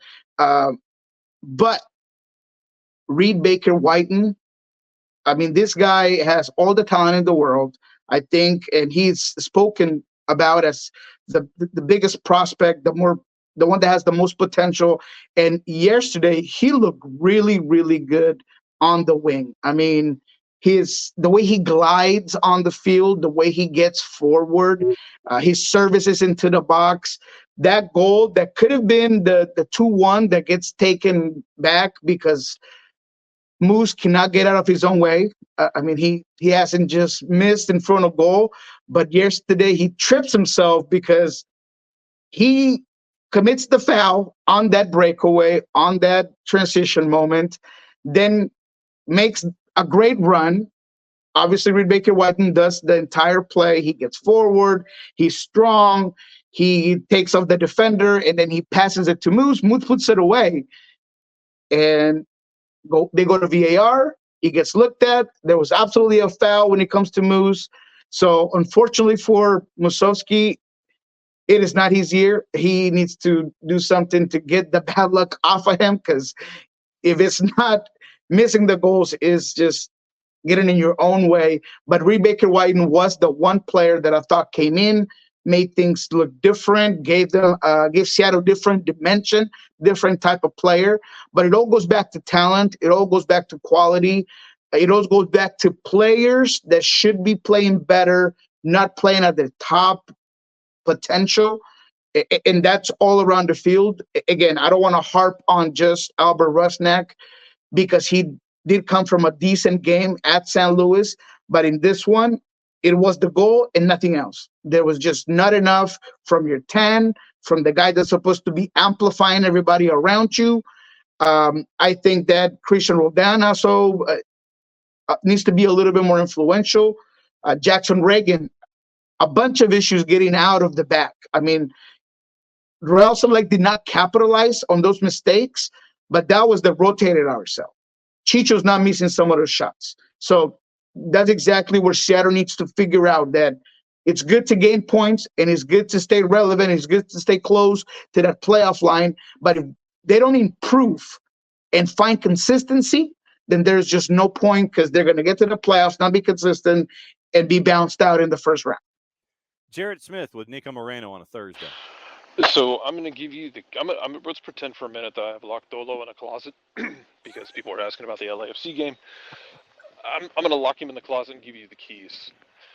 This LAFC team, since the last time we spoke, when they were kind of scuffling, and I know you were still high on them, and they have paid you back with some good performances. When you bring in Giroud, how would you line up that attack? Because you have pieces that are clicking in a way right now. How would you put him in a way that would maximize what you think they could do? Oh, man, that's a good question. And I feel like it writes itself. Obviously, Giroud's going to be a different type of 9, and a lot of the freedom that band of 3 has might go away a little bit, because you don't want Giroud out wide. You want him to pivot. You want him to retain. You want him to hold. You want him to be that target guy. But when you got Kike on one side and you got Denise in the other, I mean, you're looking pretty good, whether it's services in the box, whether it's Giroud coming back a little bit and allowing the overlap to happen. I mean, there's just a lot of potential for some great play. So if your question goes to Boguts, I think you could drop him back a line. I think he could play the midfield. Obviously, I like Tillman. Obviously, Atuesta needs to be in. But I feel like the other one, I understand Ilya Sanchez is still, a main guy, but there could be a rotating door in that midfield. Or same difference goes for if Kike Oliveira's not having a great game. You have Bogutin. So I think it just creates depth, because if there's a question we've had about this roster, what's depth, right? I mean, there's a lot of prospects, some really good players, but exactly how short, how deep can this team be? I think they can be very deep. They have some decent pieces in that bench, but with Giroud, you get even better. So I just think that band of three is going to be written with Sharpie and Magnum and Sharpie, because that's what you want, is getting that big presence, the big scorer that's supposed to provide you something a little bit different. Because there have been times this season where Bouanga hasn't been exactly as sharp as he was last season, although if we look at his stats, you're like, Niko, what are you talking about? I'm just comparing him to last season, all right, guys, where he was just putting everything away. So I just think it's kind of written in stone. And Boguts, I feel like it's a guy that can provide some versatility. He'd be a guy that'd be okay not playing all the minutes. And we saw what he did yesterday. I mean, that banger that he put away, I mean, it was a little bit of a knuckleball with some real high speed. And just there was nothing that St. Clair could do to stop that. And honestly, when it comes to Lloris, a guy that loves to just go direct and mash it right to Giroud, those secondary balls, right? That netting when you're kind of coming back. I think that there's so many options for this LAFC team to just be good that they did pay me, but I mean, it was kind of written in the water. I mean, you knew that LAFC had the talent. You knew what they could potentially do in a Western Conference that was shaky, and it had a whole bunch of teams overperforming. Minnesota, overperforming. Vancouver, overperforming. I thought Colorado was overperforming. I thought Houston, they could be there. But the real bad, strong teams just weren't there this season. So LAFC is going to continue to be high. They're going to continue to be my candidate to be first in the Western Conference, just fighting RSL. That is the one team that can give LAFC trouble, is the balance, the depth, the quality, and a relentless team. You saw them yesterday. It's funny. I talked to Carlos Gomez, who was so good against Seattle yesterday. He never gave up. He was constantly pushing, and he's a guy that's having a huge season. And that could be a team that maybe is going to battle AFC for more of that contention in the top of the West. But other than that, man, it's LAFC, RSL, maybe the Galaxy, and then there's a drop after that. I was going to say there are two teams in the West that have not lost at home this year, and they're both in the same city. You go from downtown to Carson. All you got to do is go down the 5, and you go from one to the other, and you see where the Goodyear blimp hangs out, and that's where LAG's hanging out.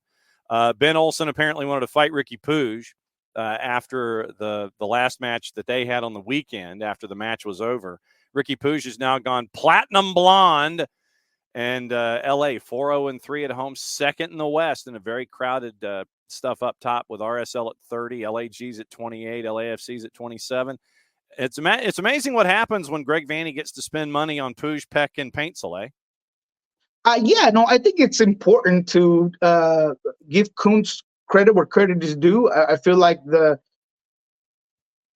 it's not like the recruiting, the scouting change, but it was the decisions made and the type of players you brought in.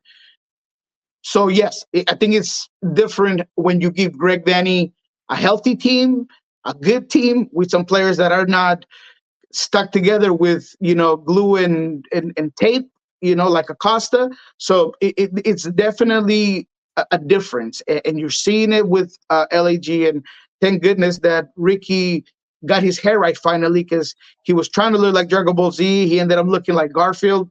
And he got it right finally again for this one. He looked really good. I thought that goal where he takes on everybody and then he gives a little bit of a toe touch to finish it just tells you everything you need to know about Ricky Puig and the way he's taking on this season. Jarrett Smith with our man from the Soccer Bar in Pulso Sports.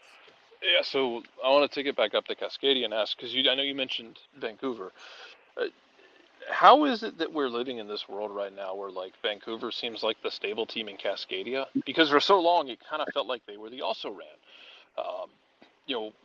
Even going back, 10 years where, it's Portland figuring themselves out, Seattle with their run, like, how are we through the wormhole this deep? And I guess how do you kind of correct ship if you are Seattle or Portland to kind of get it back to what everyone's used to? Yeah, I just think that they are the steady team. I mean, you look at a Sounders team that is in the verge of a generational change, that it's dying to be revamped, and you're seeing it on the field. You no longer have those key DP players that are game changers and defiant and can just put it all together for you. And on the Portland side, you went from an era, and I thought a successful one with Giovanni Savarese handling everything, to now Phil Neville, who has his own issues strategically. I think tactically, he's a coach that sometimes makes me wonder why he's doing certain things, but he does have a very good roster, has a lot of talent. So that's why there's such a disbalance sometimes from this Portland team. At times they look like they can score a bunch of goals, and others they look like they really can't do much of anything. Defensively, they're very poor, despite having some decent players, and some changes have been made where they looked a little bit better. But you did play Austin, right? So you got to put that in consideration. You won 3 of 5, absolutely, but you beat San Jose, you beat Sporting Kansas City, and that's just where kind of things are laid out. So we'll see how better they are. And Vancouver, by the hand of Vinny, that is so passionate. Yesterday you saw him smack Peter Vermeesen's hand, and Peter, he looked upset, man. I mean, but that's Vinny. Sartini, he's such a passionate guy. He's such a goofy guy. I don't know.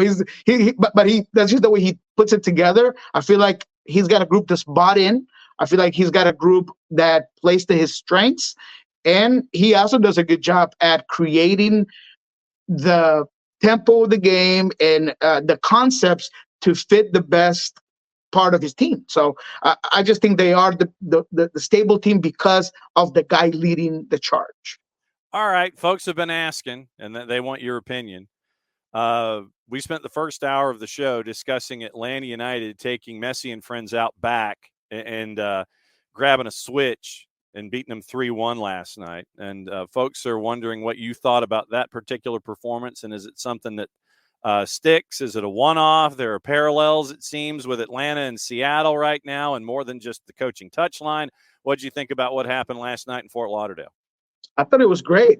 I thought it could have been 5-1. I thought that this was a team that finally got what we were asking for when it came to their top players. Almada looked different. He looked like he was trying to do his best Lionel Messi impression, including that first goal where, Saba does, fantastic, but it's Almada who starts it off, and he's pushing guys through, and he's beating guys off the dribble, and he's creating these balances by just pushing the ball.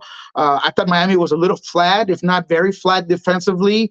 I mean, it seemed like they didn't believe that Saba could shoot from mid-range. I mean, they were just, hey, go ahead and take that shot. And he said, let's do this. So defensively, they were really good. I thought that in the midfield, Dax looked finally like vintage Dax with some leadership, some ability to just cut spaces. Mujamba is a guy that I feel like could do a lot for this team, but he needs to be more consistent. Yesterday, he was really good. And I think as long as he's good, this team has an anchor, has a balance they at times don't have. And my final note was maybe they should stick to the 3 in the back. I mean, it gives them a little bit of a higher floor. It keeps them a bit more organized as long as they're able to distribute from the back. And I thought that they did that well yesterday because I saw Wiley get into better positions. Leonard's been good all season, but I thought yesterday he looked even more confident. The overlaps, the underlaps, I just thought that Atlanta, first of all, had the right idea, had the confidence, and I think that Gonzalo was ready to do or die. I mean, he talked a lot before this game, right? I'm going to handle Messi. I'm going to do this. He just seemed like he said, put it on me. He said, don't put it on my players. Put it on me.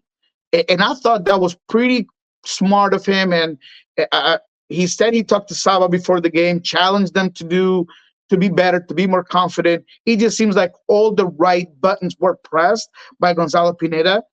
And I know that this doesn't change the whole season. And I'm not sitting here to tell you that it's all good and well. This was a big game. This could be a momentum shifter, but it's about consistency. He's about putting it into Saturday. Can you put it together once again against Charlotte? That is a team that has been hard to beat. They did lose. They lost that 5 consecutive clean sheets that they had. So can you do that? I feel like Atlanta can. I just thought that all the right buttons were pressed, and all of the players that needed to be at their best were there. And that was a huge changer for this Atlanta team. Jared, hit it. Yeah, because I wanted to ask you about that, because it's been the discussion with Pineda, and I guess I don't know how much has been discussed out west with you with Brian Schmetzer, because they're different tenures. You know, Schmetzer's a legend at this point. How do you strike that balance when you're struggling between sticking with, kind of going out on your shield, sticking with what you know, but balancing maybe a little bit of pragmatism, but not getting so deep in your shell that you lose who you are? Yeah, I mean, I think it's a balancing act, but I feel like Gonzalo is a guy that, unlike Brian, he's more of a new age coach where, and I've said this 1,000 times, it's really difficult to be successful on a grand scale when you have one way of play. There are times where you're going to have to change your tactics, where you're going to have to be more direct, or you're going to have to play with 3 in the back, with 4 in the back. I feel like Brian, the Peter Bermises, the Bruce Arena, those guys they play one way, and that's the way they're going to do it. Caleb Porter is another one. But Gonzalo, I think he's more of a new age coach where he can just change things up and decide, at times be pragmatic, at times he doesn't want to, at times he wants to get forward. So I think that's where that balancing act is just having an ideology, but understanding that at times a game can change. So regardless of, I feel like Gonzalo Pineda, if anything showed, is something that we talked about last show, was there's definitely not a disconnect with the players, and it seems like they do believe. It didn't seem like they gave up on anything, like maybe some people believed that that's what was going on there. I saw a very committed team and a very united team against Inter Miami. All right, let's play cliffhanger. A couple of matchups since you get the weekend off. There's no Seattle to discuss this weekend. Right. So you got international window. DC United hosting Toronto. DC United's a -156. Draws a +321. Toronto's a +369 on the road. Ooh, give me Toronto. Give me Toronto. I'm high on Toronto. I know that not every time can they get the results, but I thought that they should have won yesterday. I mean, they were right there. Bernadeschi literally misses a sitter in front of goal, but I like what they do. I like the way that Harmon has kind of shifted this team. I see everybody bought in. I know that maybe there's a little bit of concern when it comes to depth and it comes to being a good defensive team, but in all general senses, man, I like Toronto. I feel like they got the goods, and DC United is a team that can be very, very black or white. I mean, they can be really good. They can be really poor. I feel like Toronto's floor is really high every single time. Their ceiling might not be huge, but their floor is very high. I like them in this one, especially under those numbers. Messi and Friends hosting all caps St. Louis City on the road is north of +600. Is this a get right for Messi and Friends at a -263? Yes. I feel like this is an easy one not an easy one. Let me rephrase that. I feel like this is a game that plays to Inter Miami's strengths. I feel like St. Louis, despite getting Lewin back, they just don't look as dominant as they have at certain times last season. The goals are not coming as easy, and although I like Pompeo and I like what Klaus does with the movements and They certainly are a team that could put things together. I feel like Inter Miami is just in a better place, and they'll probably end up taking this one at least by a couple of goals. RSL hosting Austin at a -167. Austin's basically pushing plus 400. Is this a get right for RSL? I mean, there's nothing to get right about, man. I mean, this RSL team, again, came to Seattle with a rotated lineup and rescued a point on the road. They're 12 games unbeaten.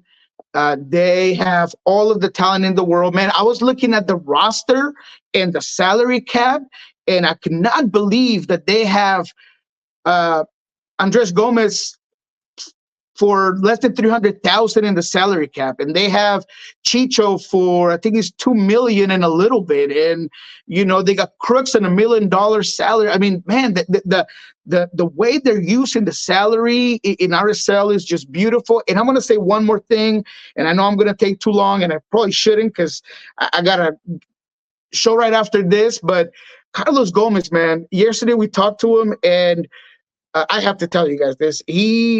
I guess he had heard that they would call him the little devil or the devil. That was just like a nickname. And he's like, man, I hate that name. And I hate anything that has to do with the devil. That's not cool. But the other nickname is Tinito, which is like little Tino or Junior Tino. Tino is a Colombian soccer player, Faustino Asprilla, my favorite player growing up. He played in Newcastle. He played in Parma. He was a guy that, quite honestly, had he been disciplined and wasn't a ladies' man and all of these things, he would have been amazing. I mean, I remember he scored a hat trick on Barcelona. I mean, this guy was amazing. He was fast. He was relentless. He was a lot like Carlos, man. So it was really cool to talk to him. And his season has been fantastic. This RSL team just has all the gifts, man. I had to tell you that little story because I got to talk to him. We'll hear him on Soccer Bar here in a little bit. But the guy is a talented soccer player. He is someone that is giving this RSL team a lot of confidence, man. And you just got to applaud it. Applaud Pablo. Applaud RSL. In this one, there's nothing to get right about. They'll win it. I have no doubt about that, especially against this Austin squad. Last one's Atlanta and Charlotte. Atlanta's at home after everybody's played in the midweek. Atlanta's a -120. Charlotte's north of plus 300. Yeah, I think Atlanta takes this one. And there's no doubt in my mind that they're going to be able to push it back. What's the number on Atlanta again? -120. Yeah, there's no way you're taking that. But either way, I feel like that's one you want to stay away from when it comes to the use boxes, but that you do want to see. I don't expect it to be a blowout either. I wouldn't take the over on goals. I think Kalina's the best goalkeeper in the league right now. He's my choice for the MLS All-Star team. So I still think Atlanta will take this one. I do feel like they're going to run on this inertia that beating Messi and Friends does, because they beat Messi and Friends. They didn't just beat a rotated team. No, they beat them, and they beat them right. So I feel like this is going to be a huge push for this squad. So I'll take Atlanta. Plug it. What's going on Soccer Bar and Pulso Sports? Well, Soccer Bar actually is starting right now. So if you want to check everything out in Spanish, go ahead and switch over. Our guy that John Rojas, who's also the guy that was working for Apple yesterday, who I went out with after the game. He's actually traveling, so he's going to do the show an hour early. So I'll be hopping off here and into Soccer Bar. But I had to see y'all. You know you're my favorite peeps, man. Even if I have to be a little bit late to my own show, I'm always going to do it for John and for Jerry. All right. Get out of here, my friend. We'll see you next week. Appreciate it, man. Have a good one, guys. All right, there goes Niko. He's going from one show to the other. Jarrett, as we put a bow on this one, 2 hours later, you came in when we started, you're here when we're done. 2 hours later, what's stuck in your mind about today, the day after? Like I said, you got to strike that balance. I think right now, as people not on the field, you want to make it carry over to Sunday. I think one of the things that will suck is if you do carry over to Sunday, you're like, this is great. Oh, crap, we got 2 weeks off. But you still have to make it carry over. You have to find that balance, though, between, yes, you have to make it carry over, but also you have to enjoy these moments. You have to enjoy the little things. And, whether or not it's a full turnaround or a bit of smooth water before you hit choppy waters again, whatever it may be. I think you have to enjoy it for what it is, that you went down there and you dog walked Miami. That was great. And you love the confidence in it. Gonzalo Pineda telling Saba, like, hey, I need you to be you. I need you to be confident. Drive in, shoot, be you. I know people asked about Almada getting the armband. It's not every captain of a squad wears an armband. Not every emotional captain wears the armband. I don't know if somebody asked him about it because I didn't see a quote about it. I would imagine some of it is also a vote of confidence and a, hey, we believe in you. I believe in you. I want you to take this armband going up against one of your mentors and the idol of your country and the idol of your childhood. I want you to take the armband because I want you to lead us to glory against him in his house. Like Niko said, I think you hit all the right buttons. You're going to have to hit the right buttons again Sunday. It's going to be tricky because, look, while Charlotte they don't score, they stop. Yeah, Charlotte doesn't score a ton. It's kind of, and some of it is Charlotte has misfired on their DPs in a lot of different ways. But Dean Smith has them structured. He does. And they are very organized.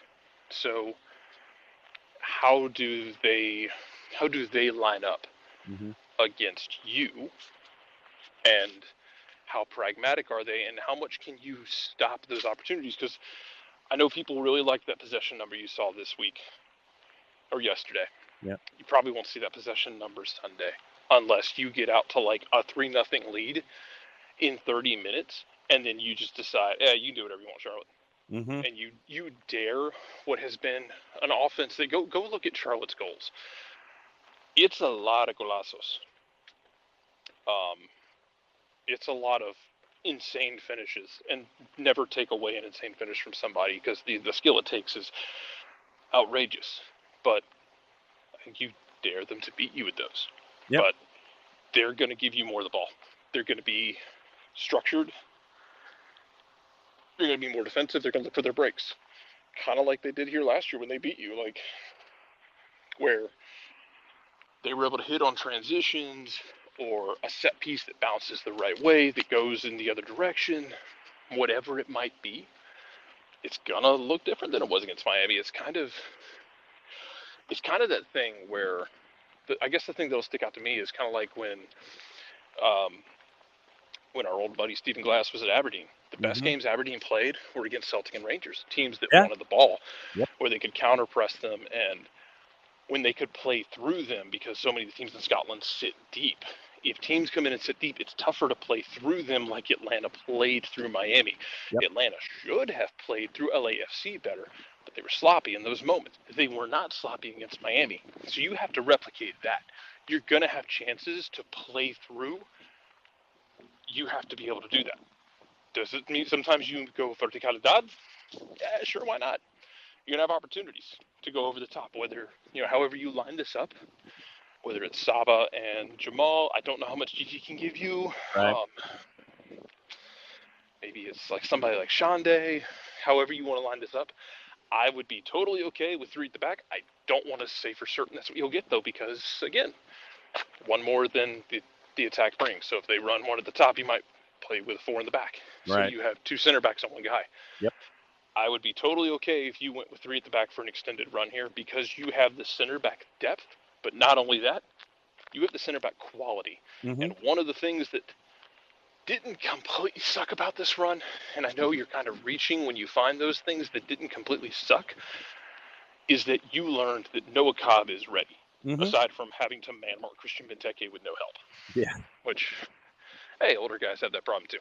Yes, thanks. You learned that Efrain Morales is pretty much ready. If you want to find something in all of that, is that you have 2 young center backs that if you want to run 3 at the back and you don't have a Braum or someone gets banged up, you got 2 guys who can slot in and do the job. Yeah. I would be fine if you kept 3 in the back, man. Let let Brooks and Caleb get forward.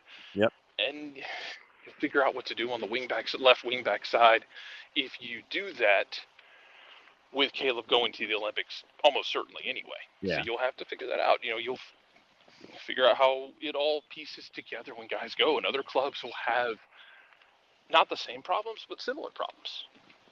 But yeah, you replicate it, but man, take the day and enjoy it. Yep. Because it was hilarious and it was fun. Yes, it was. And so Maddie is crashing the party here. So, Maddie, what have you been up to? Oh gosh, well, I just left training. How was training? Went up and covered the twos for a little bit. Just talked a little bit. Talked a little bit to some of them afterwards, a little bit about Friday's matchup, and talked to Jacob Williams a little bit about going up against his former club. So it was a lot of fun. Yeah, just went up there real quickly, got some good stuff. So be on the lookout for a couple of fun little promos, fun little things. Listen, we're going to be booked and busy for the next 3 hours. So yeah, well, I mean, it's tomorrow is Crown Legacy at 7:30. Then on Saturday it is both Impact and Apotheos on Saturday. Impact are Saturday afternoon, Apotheos are Saturday night, and then it is Charlotte on Sunday afternoon. So it is a full weekend in the late spring of soccer here in the SDH universe. Hey, and you cannot forget the other match that's happening tomorrow. Oh yeah, well, I just want to make sure that Jarrett doesn't lose and blow out 2 shoes for the second year in a row. Bought a second pair. Atta boy. As you should. I bought a pair today too. So always fun. I'm ready to go. We're gonna have fun. Okay. The match will be televised apparently on the It YouTube. will be streamed on Atlanta United's YouTube page. Yes. We'll say, Kickoff buying at all those roughly cleats though. 1 o'clock. Buying those cleats though is making me wanna maybe after this I jump back into playing a little bit. I think it'd be fun. Or do you teach kickboxing in your soccer cleats? I don't know if the mats would like that. Right? The mats would hate that. I don't know if the owners would like that a lot either. But like I told y'all, I'm gonna be banged up coming into this game, so It's on that. Yeah. I will not be 100%. Well, So, that just means you'll be playing like somebody 6'2" instead of somebody 6'5". no, it just means I'm gonna play like someone 6'5" who's somehow even slower than he already is, because these knees have already deteriorated to paper mache. Yes, but no, it was a fun morning. We got to talk about what happened down in South Florida. Maddie, what happened when you? Where were you watching the match last night? I was watching with my dad. We were sitting over there, and I feel like a lot of everyone else. I was going into it. I was not sure. Full force of Messi, and it didn't matter because we won 3-1. It didn't matter. We won 3-1. They brought the whole squad, and they still lost.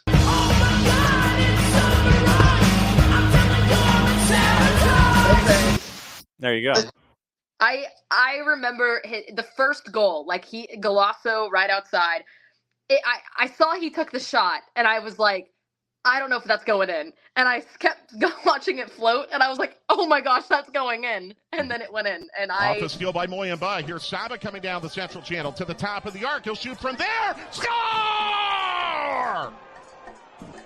Listen, all you all, it's a sabotage! And Atlanta United has the 1-0 lead in the 44th minute. A shot just outside the 18 from Saba Lomjanitsa. From 92.9 The Game in the Odyssey app. Oh, it was so good. So good. Figured you would enjoy it. It was needed. It was a needed win. I feel like y'all already have said the things that will probably say as well, but it was a needed win. You needed that. You needed that, especially going into this weekend against Charlotte. I mean, I don't think, not even that. You needed it as a whole. Period. Yeah. Period.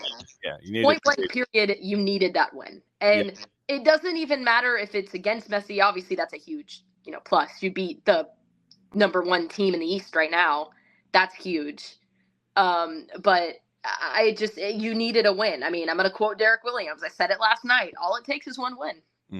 all it takes is one win. And I don't know if that's also a win that you can kind of walk away from and build a lot of confidence from. And I think that is exactly what this team needs. And it was so fun. It was awesome. It was great. It was great. It was awesome. I was sitting at home. I was jumping up and down. I woke up this morning and I was like, the sun is out. The birds are singing. We're having a great day. Mm-hmm. Yeah, quoting our friends from the Atlanta Rhythm.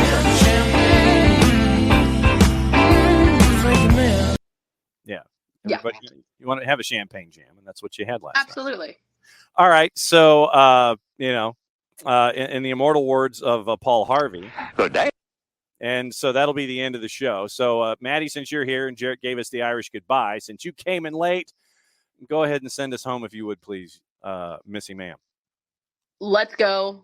They brought the whole team. We still did it. 3-1 victory for United. We'll be back tomorrow morning. Well, you'll be back tomorrow morning. I will be at Atlanta United training. But we'll be back tomorrow morning for a new show, 9:05. Be there, be squared. And it's the end of the show. That means John gets to do this.